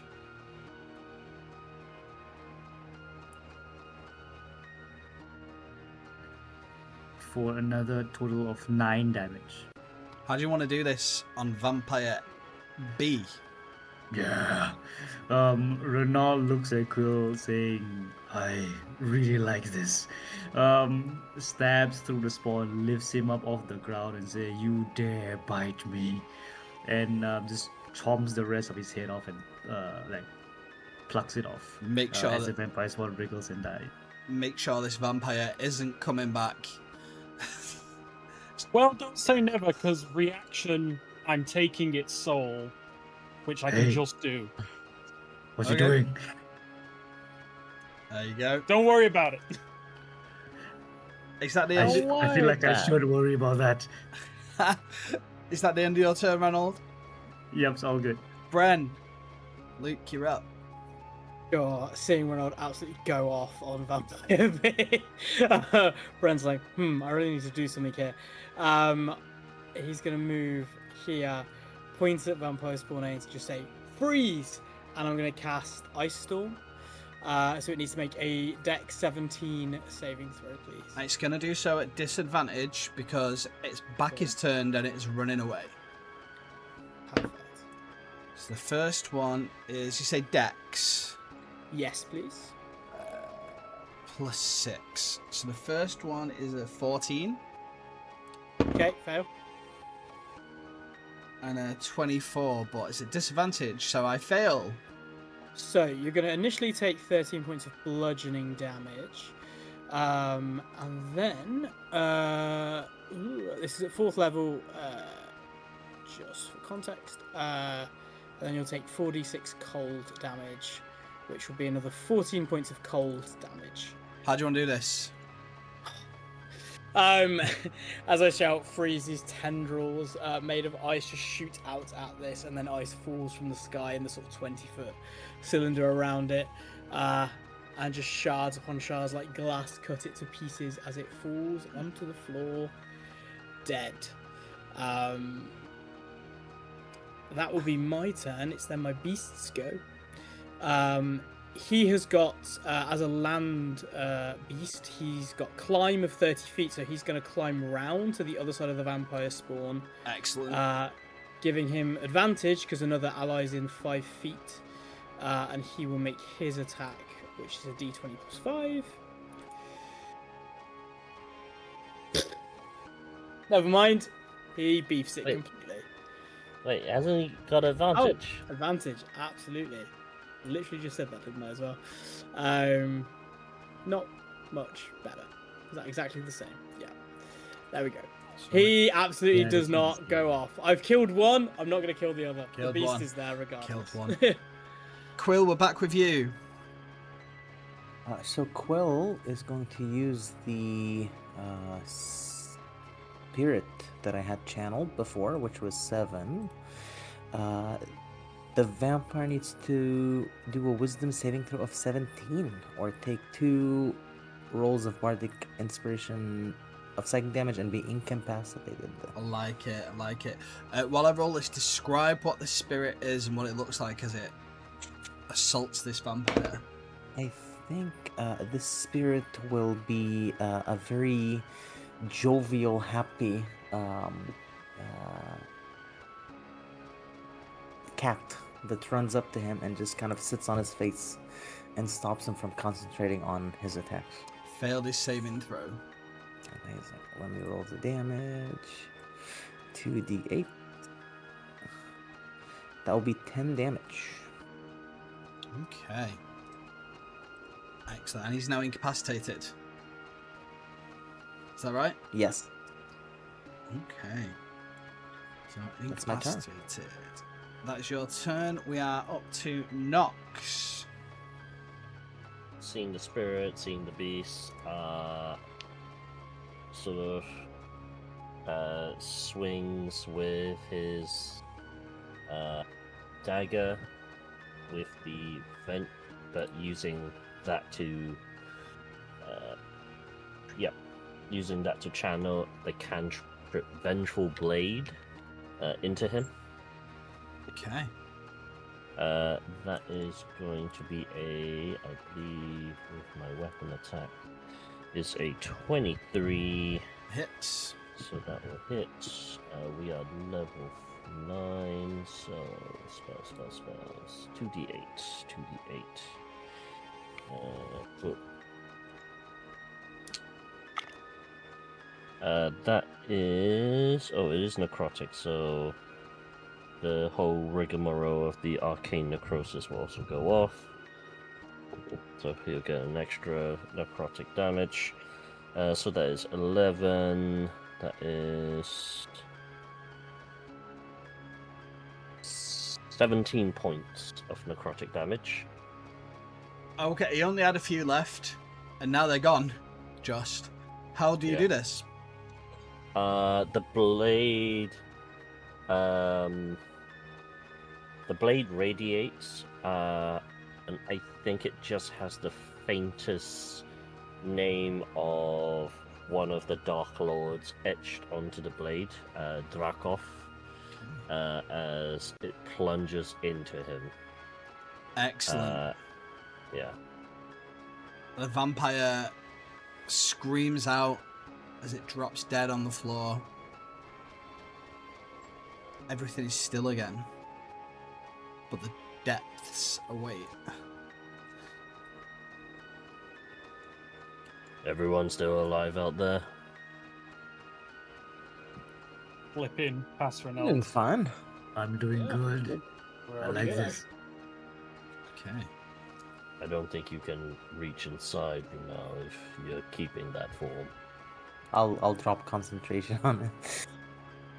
You see Renault like, actively his ears droop a little bit, but it's alright. Aw. It's all good. It's all good. Alright. It's okay. It's okay. Maybe next time. Are we going downstairs? Well, hold on. So I'm going to take out the trinket that I got from the vampire, the soul I stole. Okay. And I'm going to use Spirit Query, which either lets me cast Augury, which is not what I'm doing. I'm doing the other bit. If I know the creature with which the trinket is associated, which I do, because I just saw it, it was vampire spawn. You can ask the creature spirit one question instead of casting the spell. In this case, the spirit appears to you and answers as concisely as possible in a language it knew in life. Okay. So, I'm gonna crush it, and I'm gonna ask the spirit how many more vampires are in the sanctuary.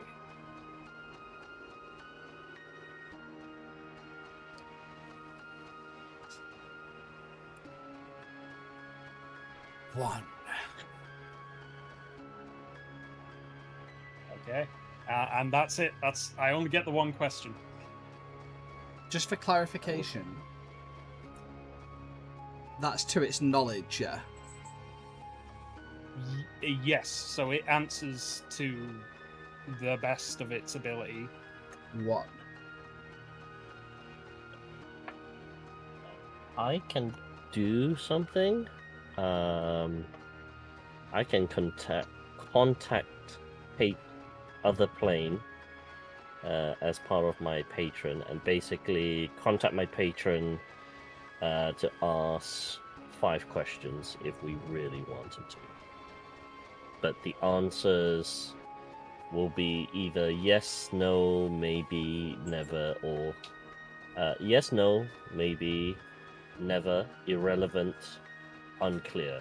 If the entity does not know the answer to the question, the one-word answer would be misleading. DM might instead offer a short phrase as an answer. There's no harm trying.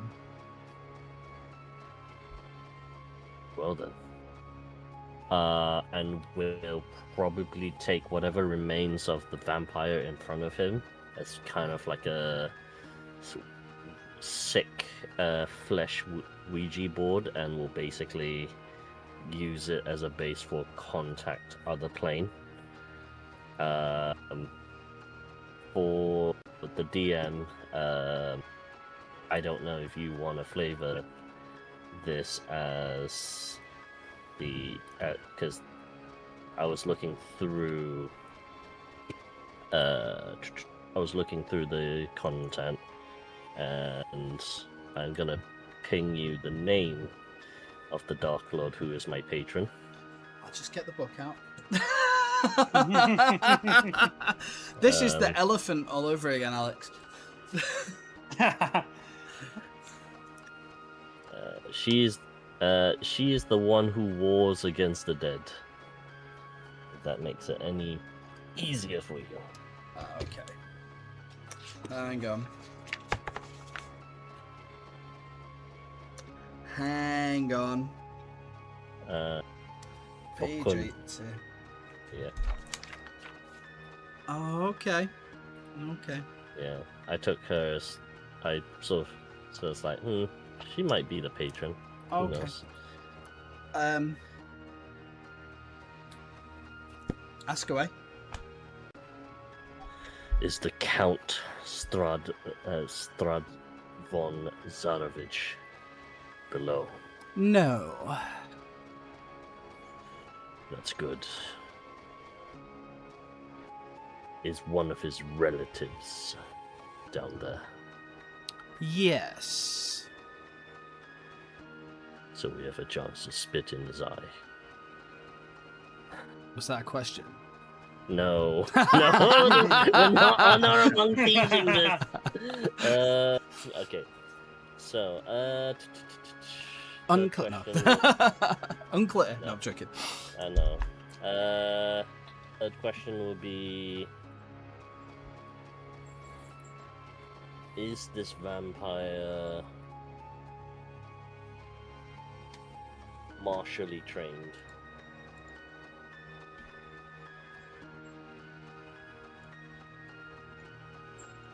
Again, can be a misleading answer, or misleading phrase, I guess, because the entity doesn't have to. Unclear. Three. Does she have the ability? Does it have the ability to summon more vampires to its side? Unclear. Shit. Are we actually going to Right. get paid for this job? He'll shrug and he'll shrug Honestly. and just ask. Yeah, he'll ask. Very important Are we question. Are we going to get paid for this job if we return to the guard alive? If you survive, yes. We'll basically sort of nod in deference. Well, at least we know. We don't know if she has the ability to summon more, but that's all we can do. All right? Yeah. Renault, looking around the room here before we head down, is there anything here that says who this relative could be? No. But roll me a history check.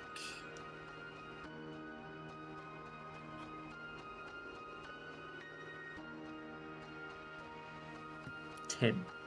It's fairly common knowledge that around Barovia that Strahd himself has multiple of these sanctuaries. Built them as a just in case if he ever needed somewhere to make a quick escape. And these are his sanctuaries. His family obviously knew of them. There aren't many of them left. Ronald says, well, I think regardless of whatever that is below, we should, well, if we really want to spit in his face, we should destroy this place. Mm. There is at least one vampire. Don't trust the word of the spirit too much, but we can confirm at least that. Right. The other option is we bring the building down. But I don't think any of us have that ability, do we? Looks at the most magic of the lot.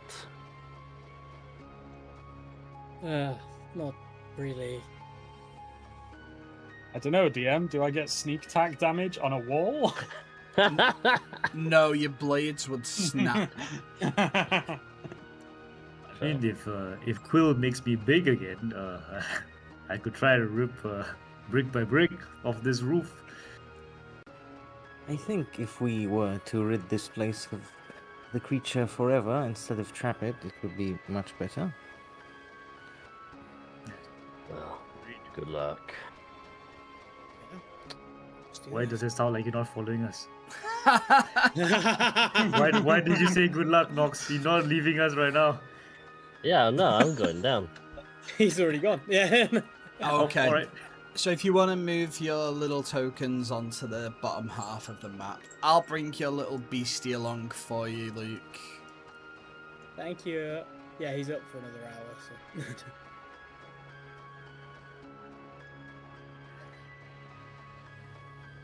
Do you want to go in front, Renard?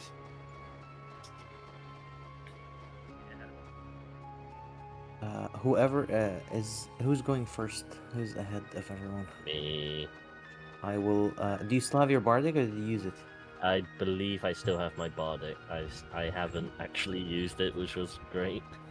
Sure. Okay. That's cool. What- I'll how give big you a is your- guidance as well. Sweet. How big is the bardic, Quill?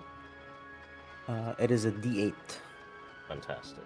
I will keep a D8 Oh shit! ready. As we're going down, who is looking hurt the most? Probably Renell? Yeah, I've gotten hit quite a bit. Okay, I only have one, but take healing word. 6 health. It is what it is. Thank you, I'll take it. I'm a rogue. I'm not exactly built for healing. I just have one. Wait, how low are we talking, Ren? I am 30 hit points below max. I'm 40, yeah. Okay. Let me see if I can do anything. 1 second. Okay, I'll do a 4th level healing word. 1 second. You can heal Really? for Jesus, that's a lot. 24 HP. Okay. So the stairs descend into a dark sanctuary. The air is colder perhaps than it should be. And even here, deep within the ruined bones of Perez, the air feels like it's heavy, almost as if it's watching you. Broken stonework lines the chamber, and there are faded carvings barely visible beneath grime and age of the place. The center of the room, in front of a rather ornate and rather clean-looking chair, a figure stands waiting for you. A woman, not that the token would suggest that, composed and unnervingly calm, pale as moonlight and with eyes that seem to reflect no warmth whatsoever. She regards you not with surprise, but quiet appraisal, like a scholar studying a specimen. And when she speaks, her voice carries effortlessly through the ruined sanctuary. Travellers, you are not Strahd's servants. Of course not. One of his cursed bloodline. We are but humble travelers. She steps forward slightly, folds her hands just in front of herself. So, I am Lysa von Zalovich, a name that you might find familiar. and a faint smile just flickers on either side of her lips. Do we know this name? Any roll? Yeah. You know the name Von Zarovich. Yeah, but not Lysa Specifically herself. Lysa. Yeah, do we know her specifically? Yeah, No. that's the thing, right? Okay.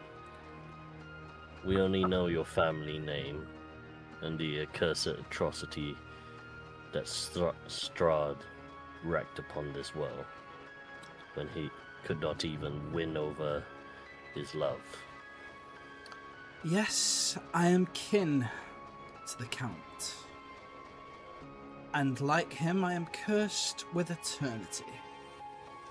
But unlike him, I have no interest in stagnation. Barovia deserves more than his rule.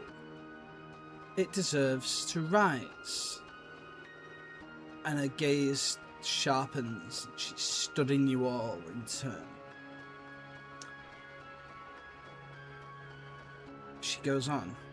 I have made improvements. Allies beyond the mists have gifted me with servants. Servants that Strahd cannot so easily command or destroy. And now I require proof. A test. And for a moment, the sanctuary is silent again. The air feels tighter. Pressure begins to build, almost as if the ruins are holding their breath, the building itself. And she turns her head slightly towards a nearby door. And she says, I believe that you'll suffice. And the door creaks open. Something moves in the darkness beyond the door, wrong in shape. And the sound that follows isn't a footstep. It's that same pressure, like a psychic pressure against your mind. It feels like fingernails scraping behind your eyes. And two figures emerge, and they're recognizable only in the very vaguest sense of the word. And they shuffle in front of her. Lysa exhales softly, almost pleased, and just says, begin. As she books it through this door. Valid. I need everyone to roll me initiative, please. Scott. Okay. I don't know if I want to be going first, but okay. 21. Natural 20 for 25. I am gonna initiative these guys. 17. Finally above a 10. Big 5. What do I use? It might be good. Eh? It might be I know, good, yeah. I'm at the back as well, so it makes sense. Yeah, I'm It just might like, yeah, actually alright. be. It might actually be good. Nox, did you say you got a 25? Yeah, I rolled a natural 20. It's saying you only got a 19. Hang on, let me do that again. I have not been rolling on D&D Beyond. I've been using physical. Okay, I need to do that again then. Sorry, everybody give me your initiatives, please. 25. Not 21. 24. 25. 21. Bren, what did you get? I got a 5. A 5. Reynold, what did you get? 17. 17. Okay, and the mind flayers. Do you mind if I were to offer Ren to switch initiatives? Not Since at I all. can? That's fine. I have a 21, if you want Ren, since you're closer to the front. And that will give Quill a 17. Ooh. I don't mind. Yeah. Okay. Well, we are now in initiative. I don't like this. I will say, because you've all just piled up in the stairs, would you have come into the room during that conversation? Because that's going to make 100%, your oh, yeah. fighting a little bit awkward. Yeah. Poor Bren wouldn't be able to see a thing. Yeah. Bren's still gonna be at the bottom of the stairs. That's fine. Throughout the entire monologue, Brent's like, "What? What did she say?" saying? You're a I shit. can't hear her. Okay. You are now in initiative. Okay. Okay. Right. Nox is gonna. Yeah, I think he's gonna do it. He's gonna go. 1, 2, 3, 4. Okay. Yeah, he's I think he has to go for it, because otherwise there's no point here. Do it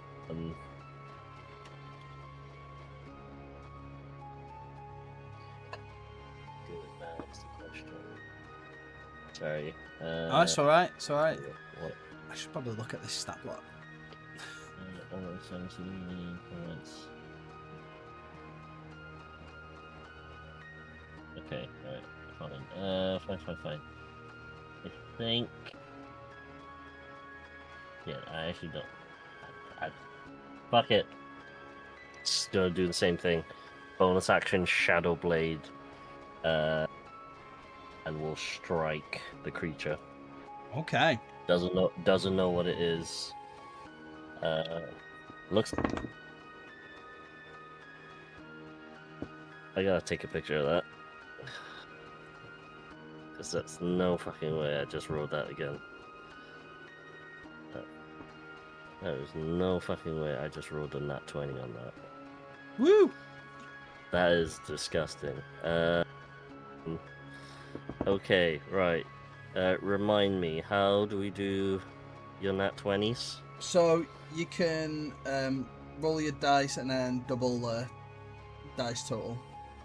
Fantastic. We are going to do all the things. All the things. All the things he was doing the first round, which was arcane. Was it arcane necrosis? I think it is.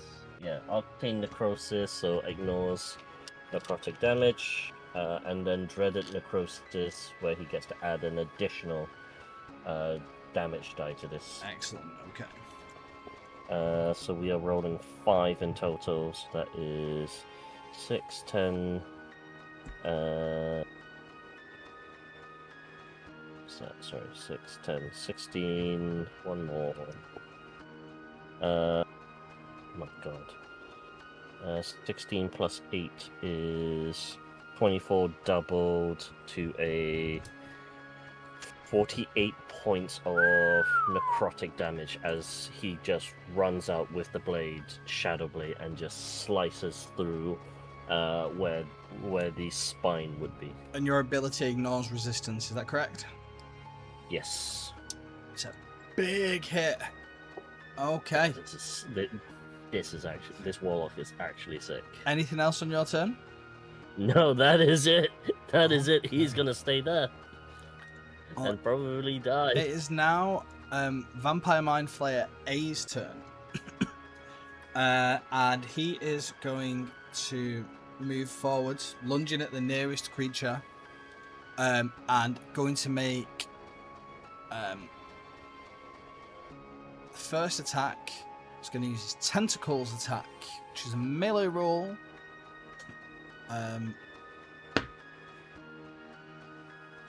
19. 19 hits. That is 2d6 plus 4 piercing.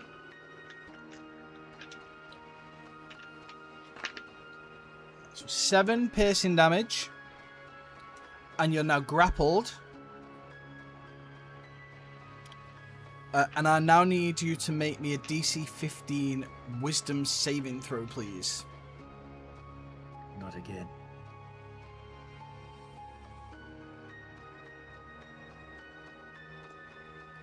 $15. Yeah.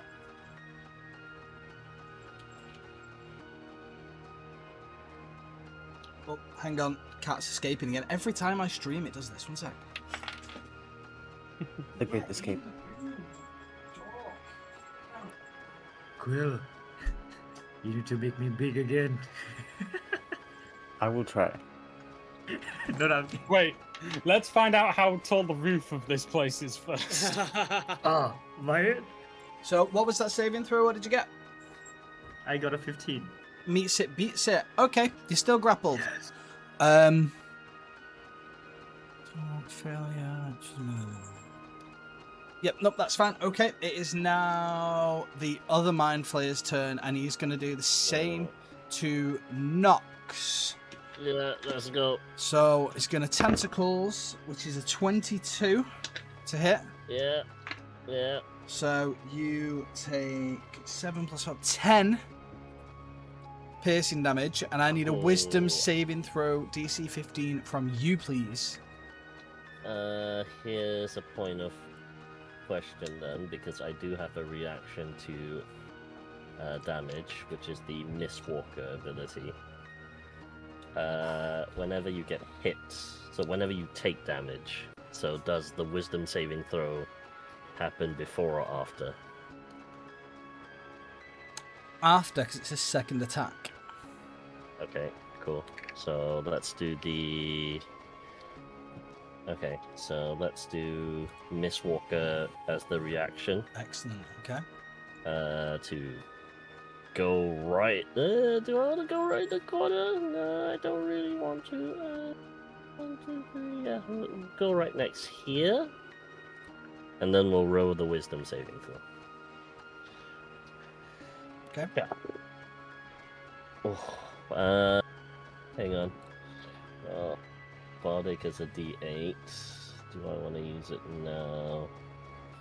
So 9. It's fine. What was the DC? It's fine What was because the D? it's fine because you're no longer grappled. Oh, okay, interesting. Okay, so as you shoot off, the Mind Flayer goes to bite down on Yeah. the top of your head, and you disappear, and it gets thinner. Scout, today. it's your turn. Okay, well, I'm gonna slip in behind Mind Flayer A to get that sweet advantage. Okay. And then I'm gonna hit it real good. Okay. Which way did you move then? Straight up That. diagonal. Okay, you're all right then. That's fine. So that was a 15 to hit. That's gonna just hit.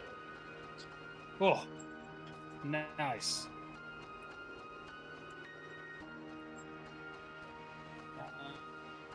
And,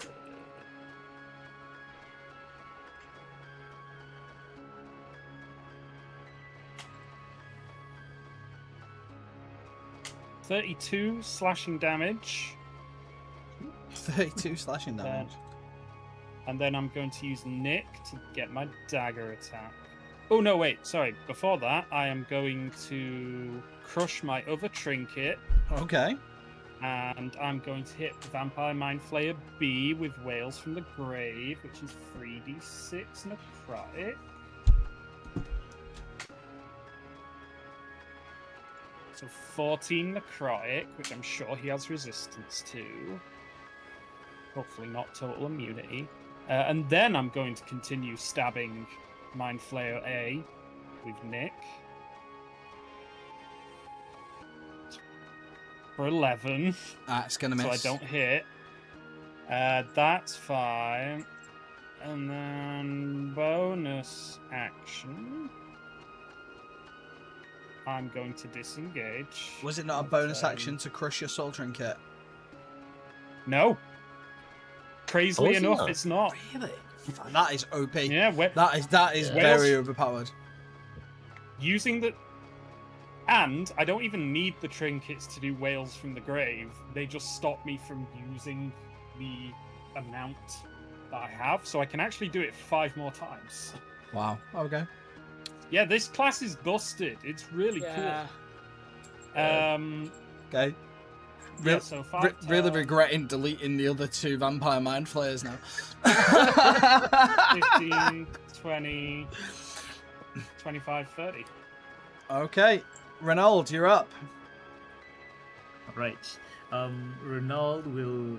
His fur has returned after the ghastly form ends, and he will do it once more. So I'll need for the mind flayer in front a wisdom saving throw to not be frightened. Okay. Wisdom save. +5. Okay. So 23. All right, is fine. Then there will be his bonus action that will make his 3 attacks as usual.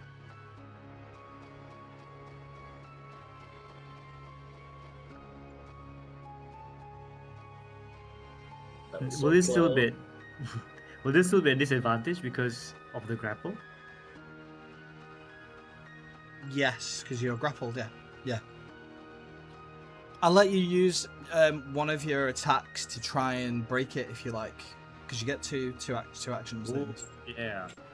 Do you get disadvantage when you're attacking the person who has you grappled? Yep. Are you sure? Yep. That's like trying to punch someone that's hugging you. Yep. You have disadvantage on attack rolls against any. Other than the grappler. No, you're straight roll. Sorry, I've read that wrong. So yeah, you're straight roll, not disadvantage. Although you Right, can, you Rules can- lawyering works. Yeah, fuck off, Alex. Can someone kick him? Hey, I was like, hey, it's all good, man. I'll take the disadvantage, but I'm not saying no to the flat roll. Okay. So the first one misses. He's gonna try and make his second attack with his short sword. Ooh, love it. Wonderful. That is 10 points of damage with the sword, and then he will make another extra attack with the at advantage because of Vex. For another 8 more points of damage. Okay. And that is Renault's turn. He will. Let me see. Actually, he will scoot here. Did you break the grapple? Nope, he will not scoot. Quill, you He are will up. stay where he is. So just to check, I'm gonna point something. Is this area here open? Yep, The so- left door? It's a doorway, yeah. Okay, I can peek through. So I have a reaction where I can use one of my spirits to immediately, as a reaction, teleport 30 feet into an unoccupied space. Do it. So I will attempt to kind of move one over and then bamf inside of the room. Perfect, yep. And as soon as I'm inside, I'm gonna cast Phantom Panther again at 5th level. So that will be a strength save of 17. Okay. It's an 8. Okay, awesome. So that's 10d6 damage, and this person is restrained. So 10d6 is 36 damage and restrained. Okay. And then that should be it. That's me. And what kind of damage was that? That is 1 second. That is force. Force damage. Okay. I will also, since I do have a bonus action, I'm going to expend one of my bardic inspiration to prepare a specific spirit, Okay. which will be the tale of the runaway. Perfect. It is now Lysa's go. And she is restrained, did you say? Yes. Okay. So. Oh, and she takes 2d6 at the beginning of her turn. 1 second. That's an extra 4 damage. Force. An extra 4 force damage. Okay. So, she can't move, and she has disadvantage on her attack rolls. Excellent. Does she save at the end of her turn to escape that? So all it says is the target or a creature within reach of it can take an action to make a strength check against the spell save DC, which is 17. Okay. So it's just that I have to use my action. Yes. Okay, I'm gonna do that.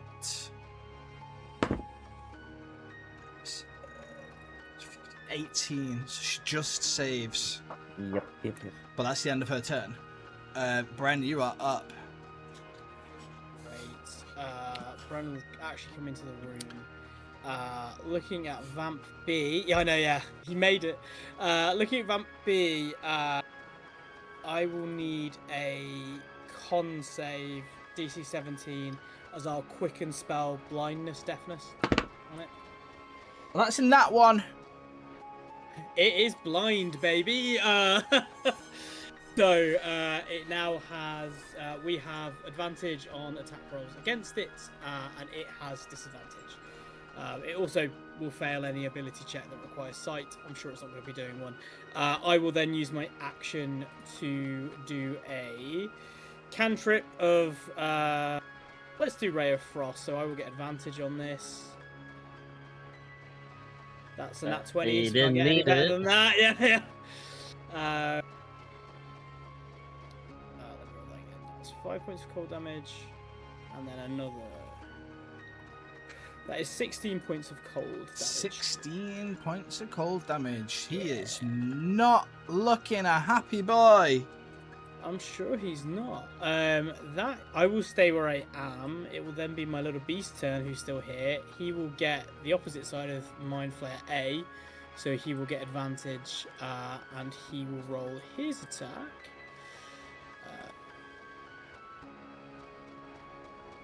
That is nat 20 again. This never happens to me. So that will be 2d8 plus 4. This is why we don't let Luke play. I never roll this well as a DM.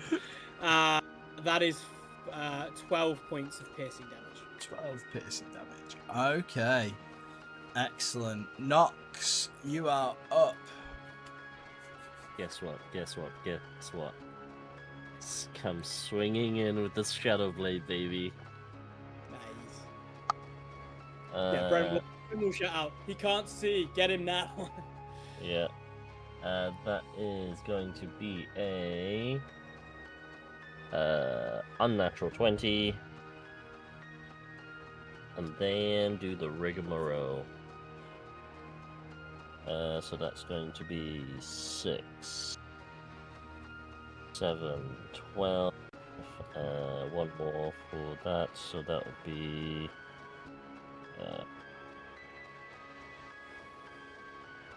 18 points of necrotic damage. Okay.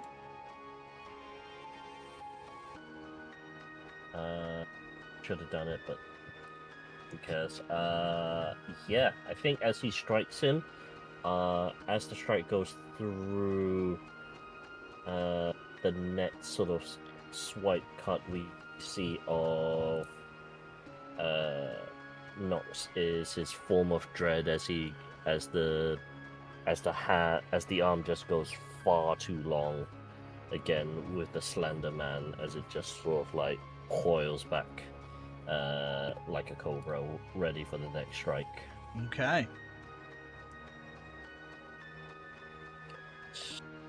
12 points. Okay. That's me. Done.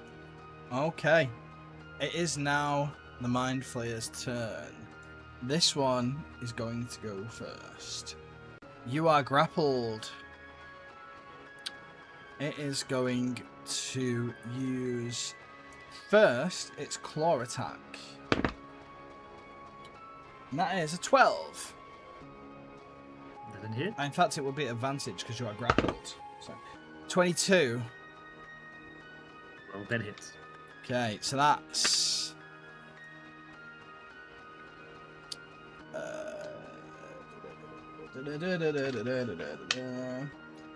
that is 11 points of slashing damage.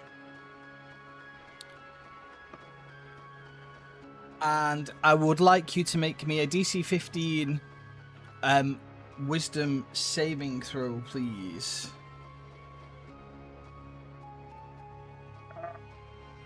Ten fails. Okay. So you will take 6d6 psychic damage.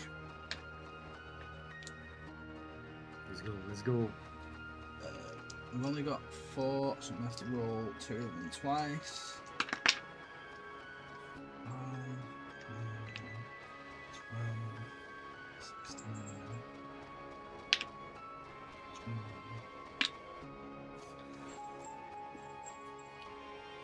It's 25 points of psychic damage.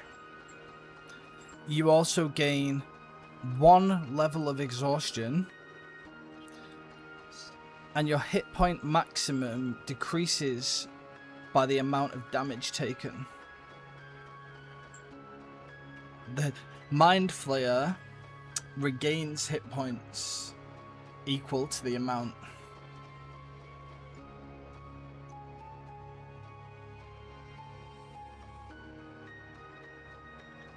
Where does that leave you? I Round. am hurt. I'm hurt, definitely. Okay. The next Mind Flayer is Blind and deaf. Blind and deaf. He's just blind. I have to choose, so just blind. Oh, sorry. Blind. So that gives me disadvantage on my attacks. Is that correct? Yeah. He knows where I am, so.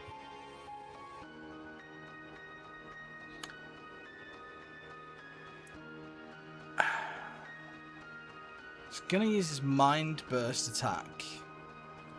Fuck. So this is gonna hit.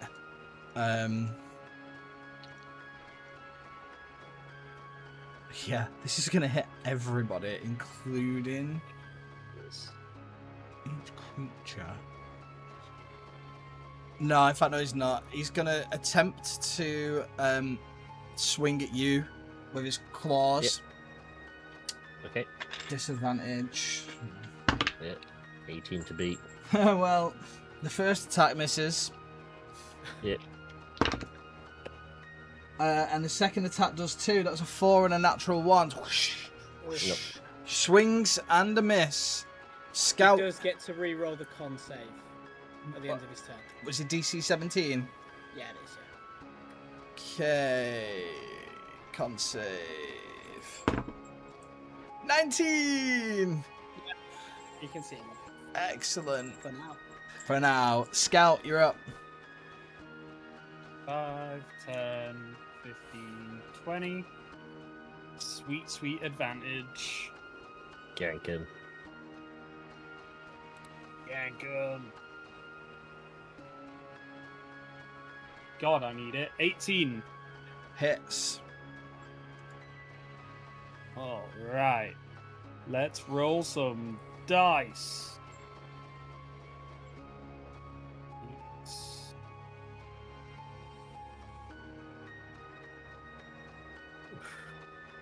24 slashing damage. How do you want to do this?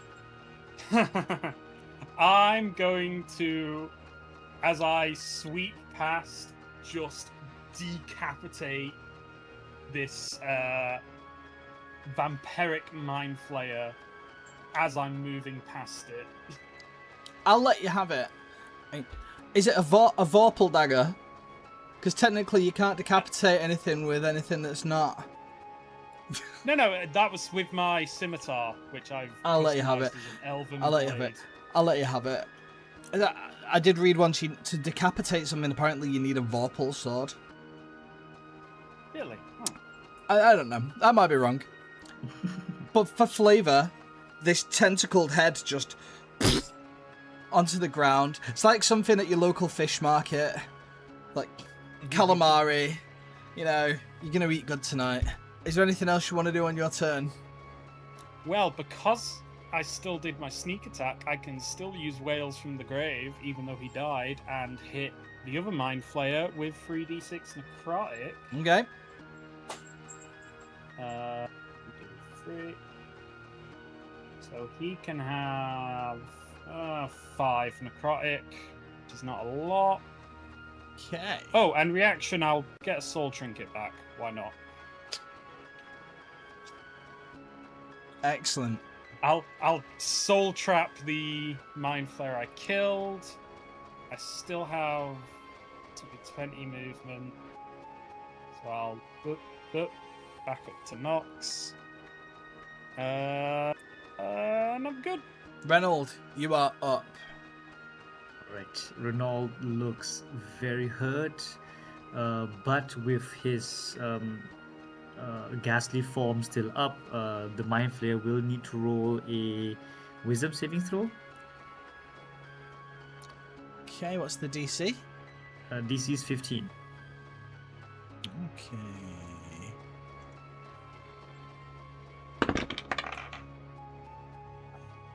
It's 24. Alright. It's not frightened still.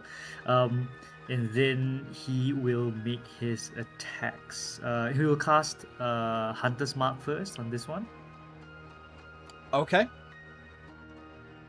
So he will spit on this Mind Flayer's chest, and then where the mark is gonna stab across with his scimitar.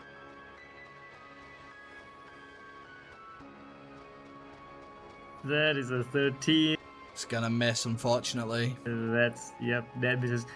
He's gonna switch to his short sword to make another attack.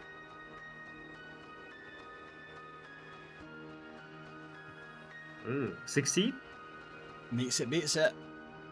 All right. Oh, So in fact, no, that's a that hits. D6. Yeah, that hits, yeah.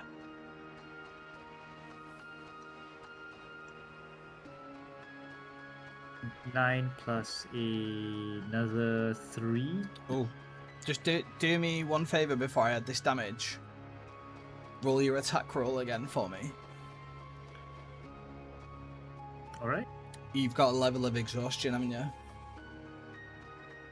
Yeah, so there's -2 to that, right? Yeah, just take 2 off, sorry. So, Used to be yeah, so that would have disadvantage.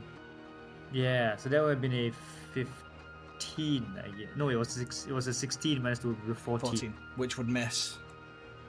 All right, it's okay. I need to Third remember. attack. I need to remember that. Exhaustion sucks. Yeah. That is also like Alright, the it's worst player killer ever. 21 go. for the third one. Yeah, That will so hit. that one finally hit. Even yeah. with your exhaustion. Finally, that is so 9 damage plus another. Let's see, D6 for the Hunter's Mark.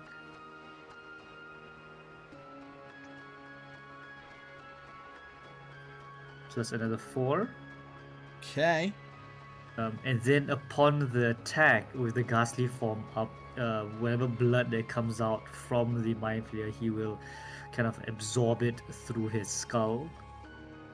Because of the wrath of the wild, whenever he... sorry, where is this? Whenever I hit, I believe I can regain... Oh, it's just Hungering Might, sorry.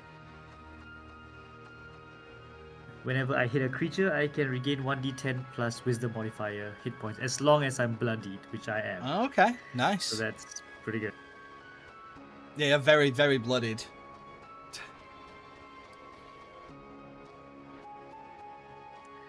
Well, Oh no. I'll take it. 4 hit points, 1 plus 3. Okay, Quill, you are up. You're in the room with this hideous vampire woman. Quill is going to rush outside of the room. Okay. Are you leaving the Is panther going- to? Are you leaving your panther to get there? No, Panther's gone. Yeah. Panther's gone as soon as she saved from it. Ah, okay. It's not there anymore. I'm gonna stand outside and I'm gonna use the beautiful spirit that I have kept, which allows me to use my reaction to teleport up to 30 feet to an unoccupied space. Yep. But it also allows me to give up to 5 people the same reaction right now. Excellent. So I'm going to just start strumming on the lute and hit a specific chord, and anyone that wants can teleport to any unoccupied space within 30 feet of you. That's clutch. I think Ronaldo will. And just before that, I will use, 1 second, a 4th level healing word on Ronald to heal him for 27 points. And instantly Wow. teleport back into the room where I am, so all of you can teleport 30 feet to whatever unoccupied space you want. Pretty much Yeah. anywhere in the room. Yeah. Even in the room with the hag, if you want, because it's an open door. Nox is gonna. It's gonna be that JJK meme of just. We're gonna boogie woogie on the vampire mind flayer. Hell yeah. Yeah. That's me. Okay. It is now. Actually, is it possible to just teleport out of the grapple? Yeah. Right, so I'm just gonna teleport 5 feet away. Yeah. Okay. It's now Lysa's turn. Lysa, seeing that one of her mind flayers has fallen and that the other one is getting bullied, essentially by this point, Yeah. she's gonna run screaming from this room Oh, hello. past Bren, Oh. who gets an attack of opportunity. Great. Kill her. I don't think I'm gonna kill her. I'll just hit her with a dagger quick. Oh, fuck. 24 to hit. Yep, that hits. That is 6 points of piercing damage. Six. She's gonna run past And then you. she dies. She's gonna take it. She's gonna run to this back wall here, screaming, "Husband! Husband!" And she's just gonna start making attacks on the wall.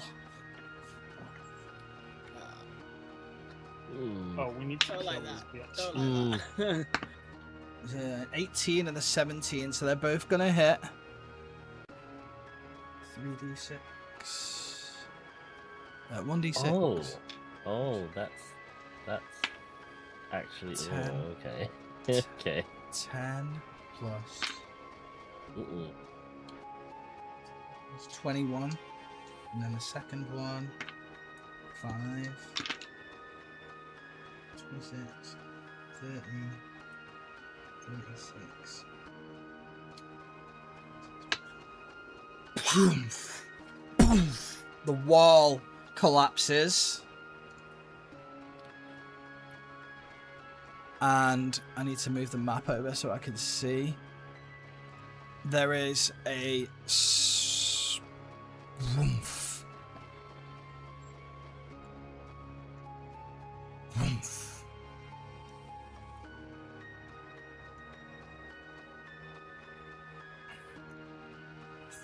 There are 2 swarms of insects that come flying out. One surrounds Scout. The other one is around you, Bren. And there is an ancient-looking vampire in this crypt that she has smashed open. They will join in the next round of initiative, but Bren, it's your turn. Great.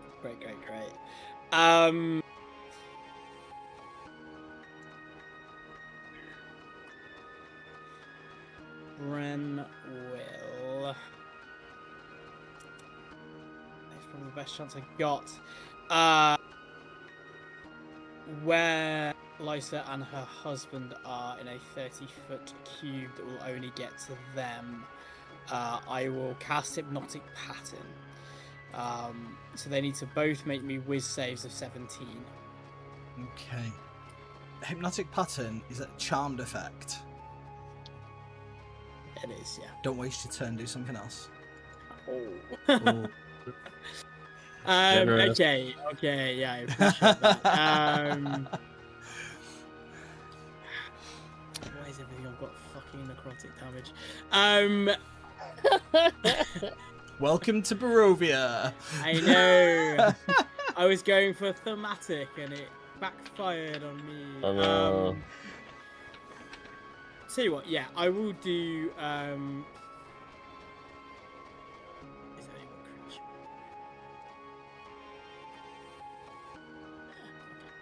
Okay, I will do instead on. From a quick look, would I be more concerned about Lysa or her husband? They both probably Lysa. Okay. In which case, then I will cast Blight on Lysa. Okay.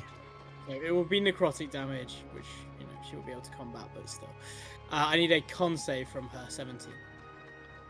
Okay.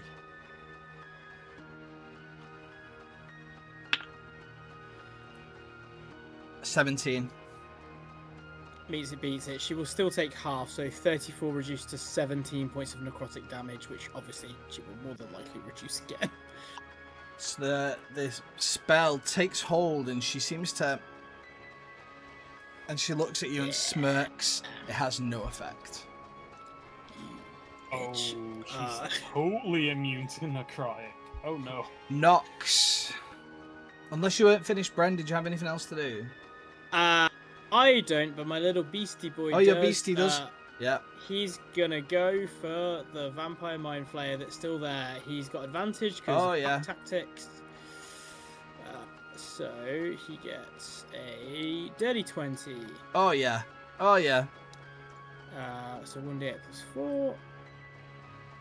Nice. 12 points of piercing damage. 12. Okay, you're whittling this guy down again. Yeah. Starting to flag. Now it's your turn, Nox. Alright, Nox is a little worried Just about what's going on just at a the back. little bit. Still worried, just a little bit, but he's got Shadow Blade up, which will do stuff, so... Yeah, he's gonna do it. Let's swing in Shadow Blade, advantage because flanking. That is good. That is a 25 to hit. Hits. Same bit. Wow, that is actually garbage. That is 10. That is 13. 16 points of necrotic damage. And because I have my Form of Dread on this time, he needs to make me a Wisdom saving throw. What's the DC? DC is 16. Okay, what's this? Wisdom. Plus 5, so 17. Okay, makes it. Is not frightened. Okay. Anything else on your turn? This feels so bad, but I think I have to get her away from the husband somehow. Oh, this is going to be so bad if I do it. Sorry, Will I'm it be trying to funny? think. It's not funny. That's the problem, because... No, that was my action. I do apologize. Go. Okay, it is now the Vampire Mind Flayer's turn. And he is going to make a claw attack on Nox. So, that is a 18 to hit. Meets it, beats it. So you will take...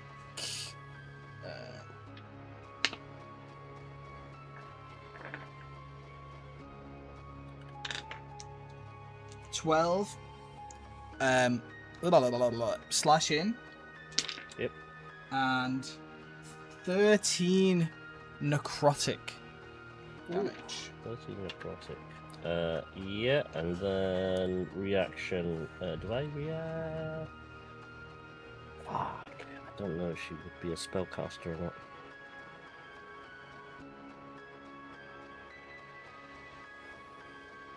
No. I'm gonna chance it and not use my reaction. Okay, well, I need you to make me a DC 15 Wisdom saving throw then, please. Yeah, so that might happen.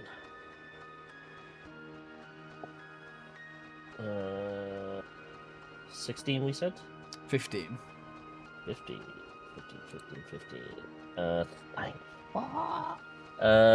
15 on the die. You're alright.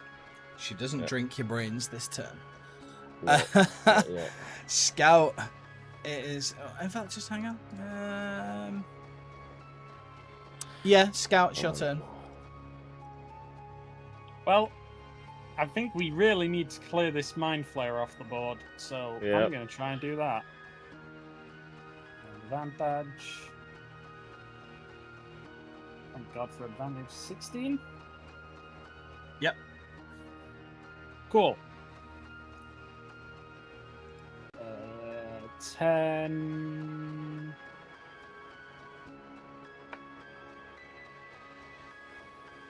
33 slashing damage. Okay. How do you kill this Mind Flayer vampire? As Nox is sort of locked in combat with it, I'm just going to take my elven curved sword and stab it straight through the chest. So the blade comes through its back and then just rip upwards and split it in two. Excellent. Anything else on your turn? That's the second time.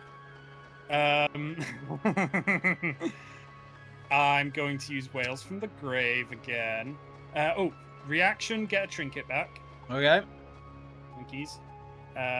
Then Whales from the Grave on the swarm that's near me is going to take 3d6. Okay. So it takes 12 necrotic damage. And then I still have my Nick dagger attack, so I might as well stab it. I mean, it's right there. Oh, that's a 12. That misses. Let's see. I didn't use my bonus action, so I can disengage. And I'm just going to retreat to this corner. Okay. Reynold, it is your turn. I haven't been hit once yet this game. Having been hit at least 5 times, Renaud looks. Renaud looks around. Are we still? Should we still stay and fight? Looking at the husband climbing out that sarcophagus. It's a bit late for that question now. Fuck. All right. Then he will. There's move no up need to fear the Lysa. lesser bastards of Strahd's bloodline. You're right. You're right. Spit in his face, right, Nox? Yeah. Renaud will rush forward. He will transfer the Hunter's Mark over to Lisa. Okay. And then he will make his 3 attacks. Okay. Everything will be a -2, but let's see. Hits. Definitely hits. That's 20. Nice. That is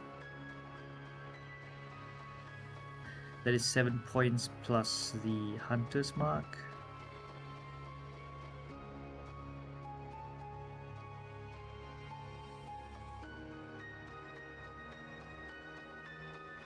Right, so 11 points of damage, and then the short sword.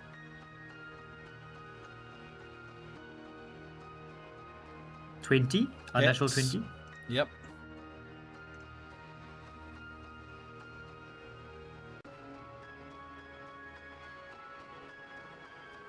So that's another 8 points of damage from the sword, and then the third attack will be at advantage.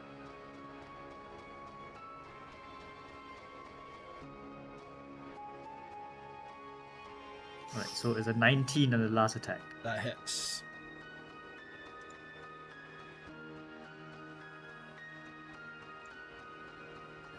For 11 more damage. Okay, so as you bring that last blade down, the creature crawling out of the corpse suddenly rushes towards you using its reaction, and That's not good. it makes a attack against you. It's 19 plus 8, so 27 to hit, and you will take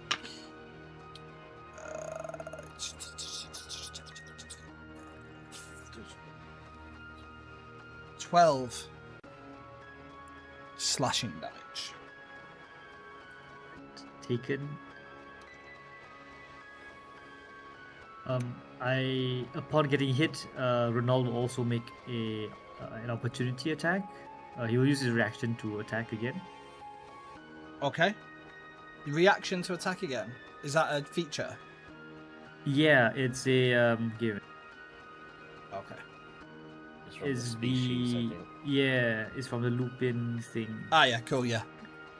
Yeah, the yeah. Where is it? Yeah, yeah. Well, I can't find it right now, but I remember it's like when you make when somebody hits you, then I get an extra. Yeah. I get a It's a bit like Hellish yeah. Rebuke. Yeah, From it's melee. prowling retribution. It's great. Yeah, yeah. There you go. So that was in 18 to hit. On this one, that The will... Nosferatu. Yeah, that'll hit. All right. That is 7 plus the. Oh, I don't have Hunter's Mark on them, so just 7 damage. 7 damage. Okay. It is now the vampire Nosferatu's turn. And he is going to use his 3 attacks. First of which are going to be on Reynald. It's a claw attack again. So, 17 to hit. 17 hits. Okay, I'll roll the second one. 15 to hit. Misses. So the first one hits, the second one misses. So that's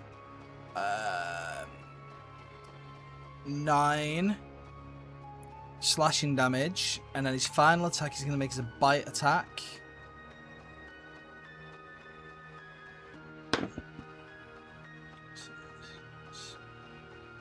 $19 to hit.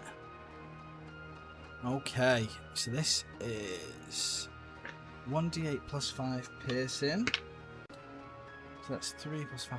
So that's 8 piercing, and then 2d10 necrotic. So 8.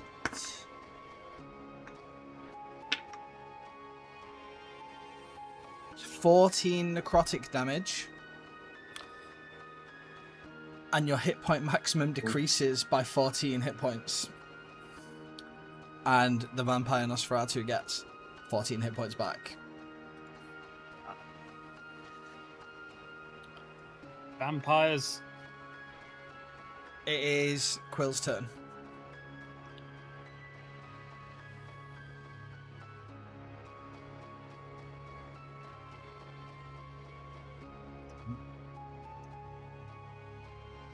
I think you're muted, Sage.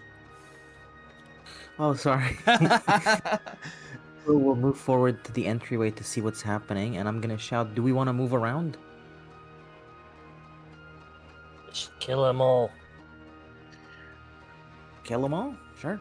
I'm gonna cast at 4th level Thunder Wave to kind of position it in a way. This cube, one second, let me try to draw. Something like... How do I delete this? something like this. If that's doable. Okay, that's from Self, isn't it, as well? Thunder Wave. Oh, Thunder Wave is self. Shatter, actually. Shatter is the one that's Shatter. distance based. 21. Okay. 20. So I'm gonna cast it. They both need to make a con save of 17. Okay, so his is +8 and hers is +3. So I'll do his first. Oh my god! +8. So he did a dirty 20, Oh. and she got Okay. 16. Okay, so she fails and he succeeds. So the total damage is 24. So full for her, half for him. And yeah, that's Excellent. for the damaging. And then as a bonus action, I will prepare Tale of the Runaway Spirit once again. As you cast the shatter and it explodes, the two caskets behind the two vampires also explode and send shards of stone everywhere. The two vampires and Reynold are all going to have to make a dex save. The DC is 15. Oh no. Oh, you made it. They both save and she saves, so nobody takes any damage from the shards of stone that everywhere. That is me. It is now Lysa's turn, and she is gonna step up and not close the map like I just did to load TikTok up by accident. And she is going to bite attack first on Reynold again. This might be it, boys. That is a 22 to hit. Yep, that hits. Okay, so you will take... oh, that's the wrong dice. First, you will take 5 piercing damage. Take it. 12 necrotic damage, and your hit point maximum is decreased by 12. I'm down. Oh. Just a question. I have a reaction called Renegade, which lets me give the target an ability to use a reaction to teleport 30 feet. That would be a reaction to the attack, wouldn't it? Oh, okay. And I have used up my reaction Yeah. True. earlier on. So you are... Oh no. Reynold is down. Okay. So that is the first of her attacks. The second of her attacks is a shadow strike, which she is gonna step in and make on Bren. Yeah. That is +7 to hit. It's 23 to hit. That will absolutely hit, yeah. Absolutely hits. So that is first. That is 7 slashing damage, 7 slashing. and then let me get my d6 because you're gonna take some cold damage. 9, 13, 18 cold damage. Yeah. That is her turn. It is now the swarm of insects' turn that is over here. And that is going to scuttle over towards you, Nox. Yep. I've not even looked at this stat block yet, so I don't know what their attack is. Infestation. Oh, this is a long attack. God. Let's see if it hits first. 7. No, that misses. It's now this one's turn. It's going to go for you, Bren. Yeah. 13 to hit. Misses. Misses. They both miss. Swarm of insects suck. Bren, it's now your turn. Oh, great. What am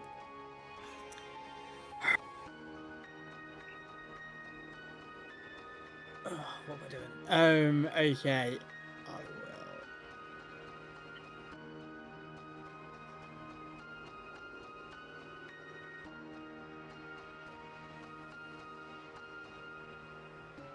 contemplating if I could angle a 20-foot radius sphere without hitting anybody else, which I think is going to be nigh on impossible in the room size we've got. In which case, then we're going to go some basic attacks instead. The only thing I probably could suggest is since Ronald's down, you could go to a worthy sacrifice. take it. Yeah, take a Take it. attack of opportunity and go to this square, and then you basically have That's swarm plus 2 clan piece, but Yeah, I mean, if you. Are you put sorcerer? Have you 20 got careful spell? I have. That is not the ones that I've got. Alex, I did not take careful. Alex tortures me with careful spell. I mean, that's valid. I should have taken careful spell. Yeah, sure. I will take the attack of opportunity to flip back. So From- that's off from Lysa her. and the swarm. Oh, and the swarm. I'll Yeah, do. both of them. Well, No, you're still within 5 foot. Right. It's in Okay, that. cool. It's in that square. yeah. So Lysa will make a bite attack at you as you try and run away. perfect. That is a 12. Misses, thankfully. Misses. Uh, Your turn. Still. Sweet. In which case, then, sorry, Ronald. I will do Ice Do what Storm you gotta in do. that area. So I need a DC 17 deck save from the Nosferatu and Lysa. Renard will also fail being down. Okay. So Nosferatu rolls a natural 20. Okay. The Nightbringer rolls a 9 plus 16. Okay, so she fails, he succeeds, but would still take half technically, unless you count that 20 saves as something more. No, But- no, no, no. So first of all, I've done it at 5th level, so that is 12 bludgeoning damage and 15 cold damage. Not the best rolls, but something. So bludgeoning damage 12. Yeah.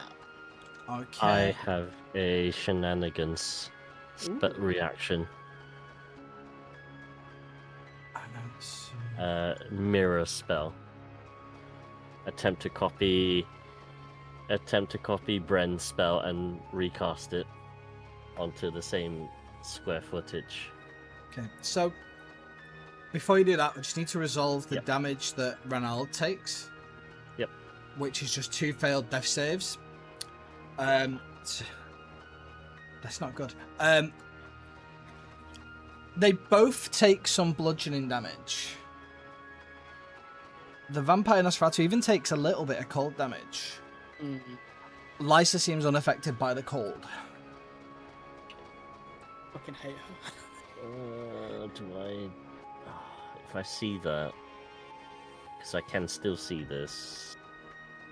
No, I think I still need to do it Okay. because I don't think there's any other spells going off. Yeah. So I need to make a spellcasting ability check. Wasn't the spell big enough to hit the swarm as well? It would have. Yeah. Oh, okay. Hang on. then. Yeah, it would have been, yeah. Hang on. Dex. What was it? Dex 17. Yeah. Well, that's in that one, and the amount of damage that you did would have just erased it. So Perfect. I killed something. Yeah. yes. I did it! Yay! Right. That was Ice Storm. What was the level of the spell? It's level 5. 5. Okay, so it would be a DC 15 for me to make with the spellcasting check, which I have done so on a natural 19 on the die. And then basically you see him just almost like mimicking your spell movement and just basically go fire off again into that. What the dice was that again? It's 3d10 for the bludgeoning and 4d6 for the cold. Alright, so 3d10. It's been a pleasure, Reynolds. It has, yeah. It has been a pleasure. Right. So that is 13 bludgeoning. Okay. And then how much was the cold again, sorry? 4d6. 4d6, I was right. Slightly better on a 10, 13 points of cold. DM, Hello. would it at all be possible for my reaction of teleporting a target be me choosing to teleport his body out of the way, harm's way?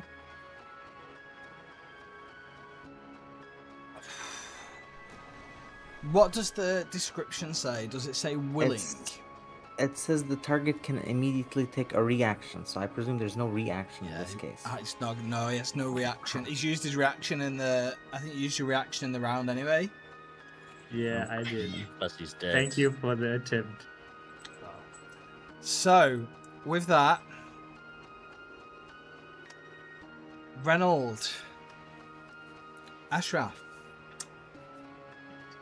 describe the death of Reynold. I think Renault coming in, the whole fight here in the first place. I mean, initially is to find that information with this group of people that he has traveled with for a while. And when he asked everyone, are we still fighting? The trust he has for the group is that when they said yes, he will jump in. And as he did, standing, being attacked by this, the main thing that he has always been fearful of since, well, everything that's happened to him was having his actions controlled by something else, by the shadow that lives within. But he knew that when he made the move to jump into this fight, it was because of his own actions and not the shadows. And as he falls and he sees the shadows fade away, he thinks to himself that, well, finally I'm free. And as he falls and the shadow dissipates, smiles as his fur matted with blood covers his eyes, and Renault dies. Nobody can blame me for that one. That was pure PvP, but excellent. Guys, you're so close. We're back up to the top of the round. Nox, it's you. This hour and a half one shot has gone on for a lot longer than an hour and a half. I know, exactly. Right. Do I just go for... I think I just go for the swarm of infesting insects. Beastie is there, so advantage. Yep, that hits. Going to swing in. Same things with the arcane necrotic stuff. So that is 16, 21, 24, 25 points of necrotic damage. Absolutely swat the swarm of insects out of existence. Stand there and wipe them off your blade. These splattered insects onto the floor. Yeah, I think Nox would. He absolutely would. 1, 2, 3, 4. Get right up into Liesa's purview, and fuck it. He still has his pack weapon on him, and will just bonus action shank her with the dagger. Okay. Because he might as well do it. Actions, there we go. That is a 24. To hit. Yeah. Yep, that hits. 24 to hit, which is good. Features of traits. Is there anything else that happens when I smite? When I happen with this, so this will happen. Bonded weapon, fantastic. She is going to take radiant damage instead, because this is the first time The blade he's actually hit with the blade. Okay. It is only a D4, so D4. She will take. Ooh, nice. She will take just 4 points of radiant damage. 4 radiant damage. Okay. As that happens, immediately after it happens, you're gonna teleports over using his reaction and makes a claw attack on you. Yep. 16 to hit. Misses as Misses. he just like woof. Okay. Well, it is then Scout's turn. Okay, well, can't really get behind anyone to get my lovely flanking, so I'm just gonna 10, 15, 20, 25, 30, slot myself right in here. Okay.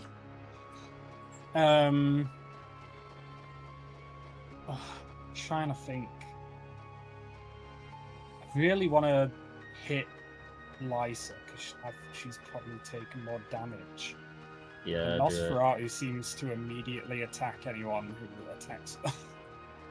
But he did just do that to you, so maybe he's out of reaction. Yeah, Fuck it, I'm gonna try and hit Lysa. Okay. Yeah, it's worth a try to see if he's got multiple or not. I don't have any way of getting advantage on this, so just gotta go for it. Ooh. 19? Hits. Nice. Oh, I don't like that popping up. Yeah, I saw that cone. I don't like that either.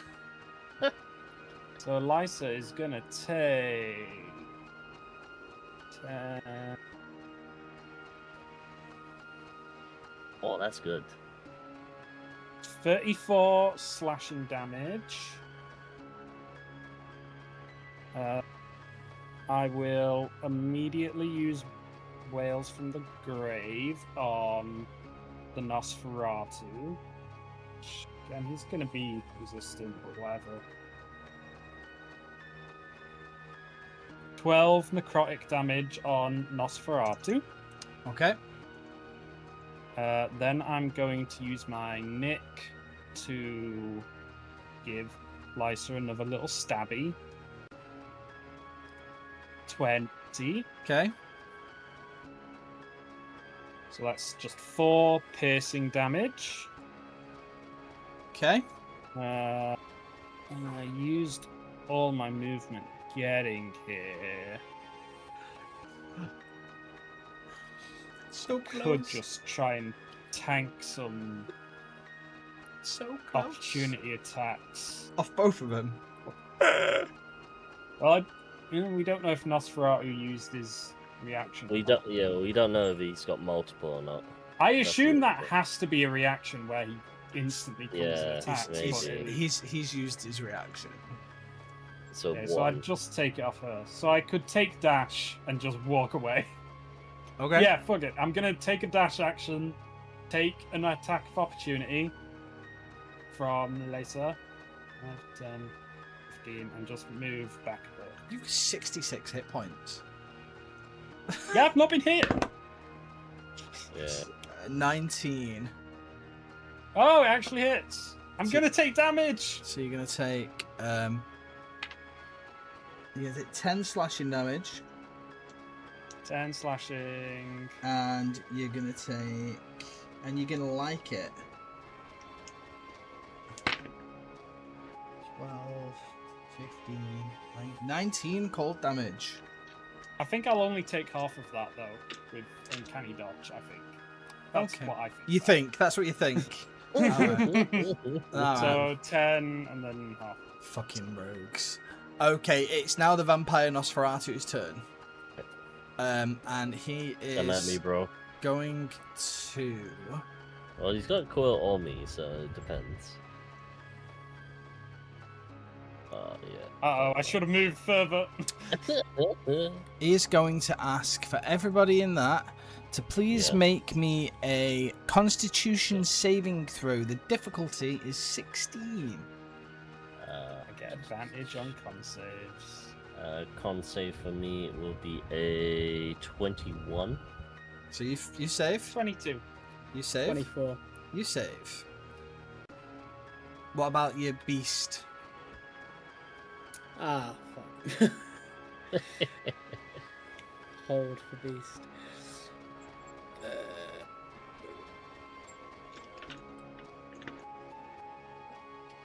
12.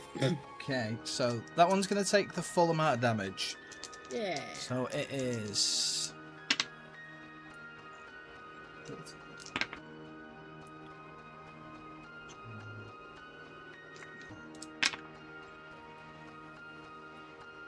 $38 points of necrotic damage, halved if you saved. My beast is cool. gone. 38. 38 half. I don't know if this boy gets. It's 19, and then I'm resistant to Yeah, necrotic. same. So we Yep. halve again, don't Yep. we? Yeah, let me see if mine is. I don't think mine is, to be fair. Nope. I get no resistances, but I did save, so I get 19. Yeah. Oh, I still lost a lot. Yeah, I'm pretty squishy. yeah. Quill, it's your turn. Will, looking at the situation, is going to cast his final 3rd level spell and cast Thunder Wave to hit both of these people. Excellent. And that just fits as well. Brilliant. I like that. So that's going to be 1 second. So con save from them of 17. Okay. So Nosferatu's got a +8. But he rolled a 12 total. And the Nightbringer's got a +3. And she rolled a 10 total. So they both fail. So that's a total damage of 19. And I believe I have an ability. Where is it? 1 second. 1 second. So much stuff to look through.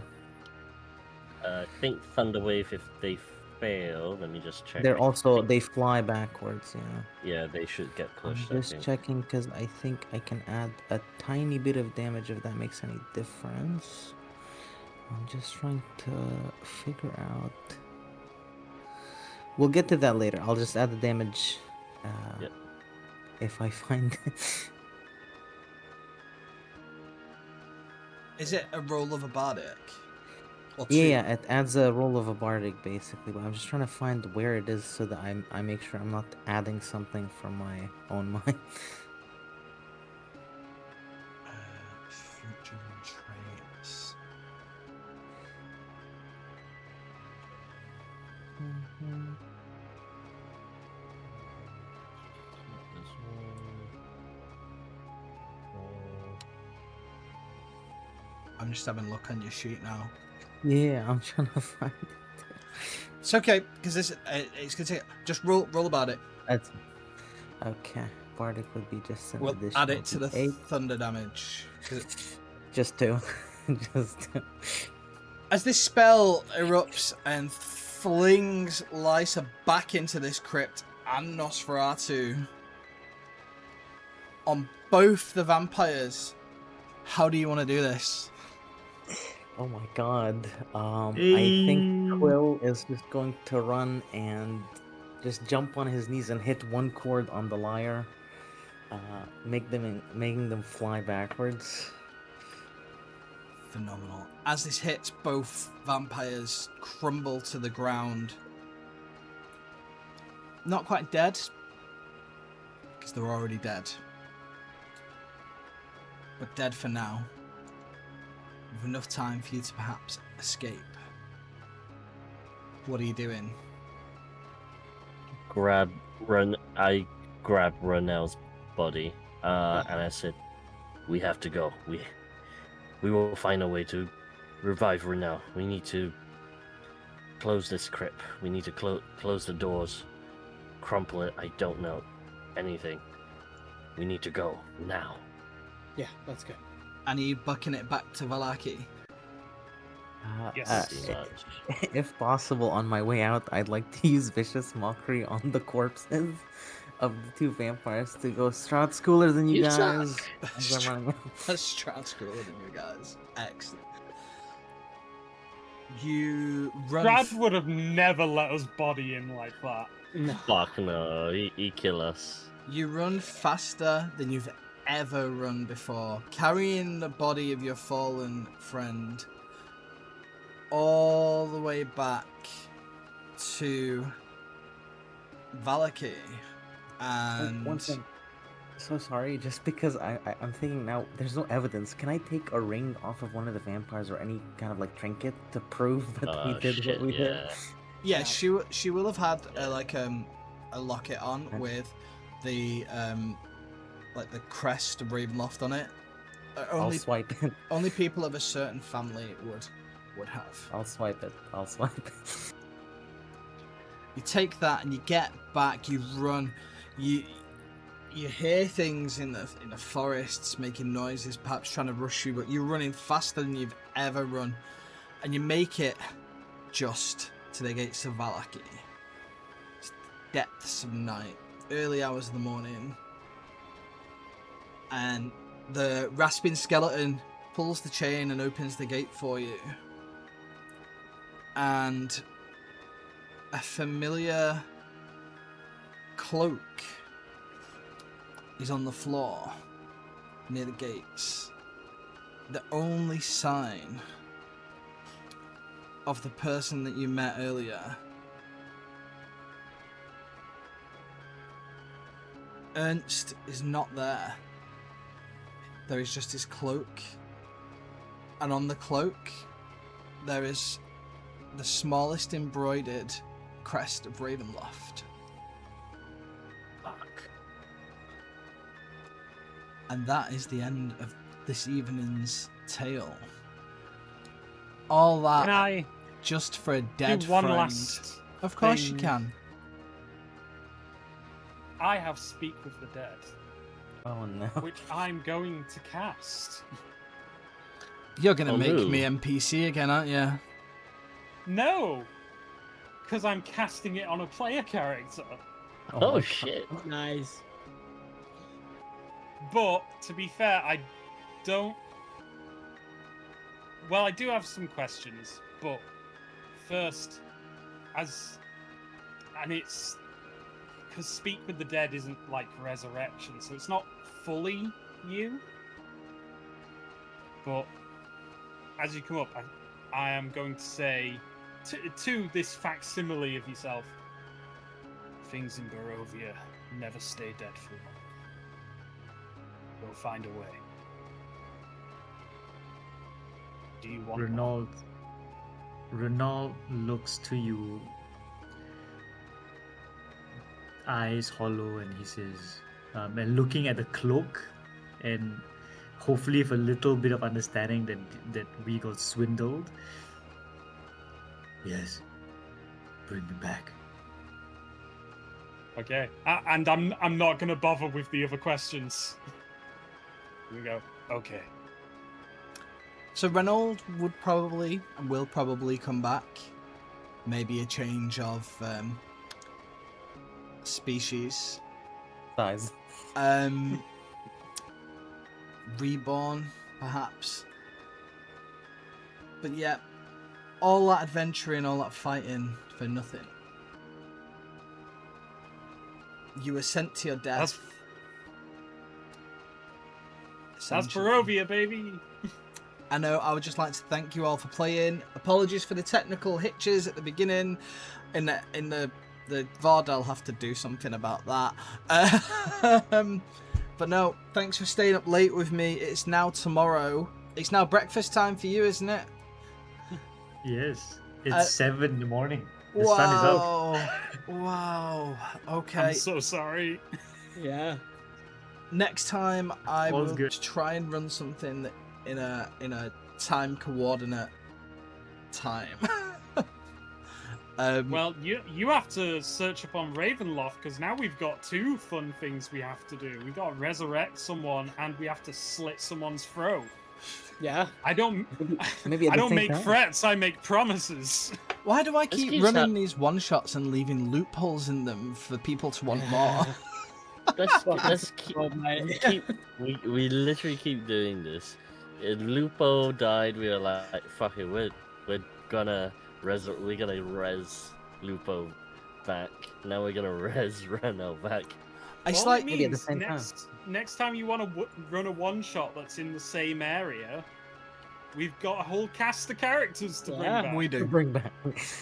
We do. And like you very much said, things don't stay dead for very long in Barovia.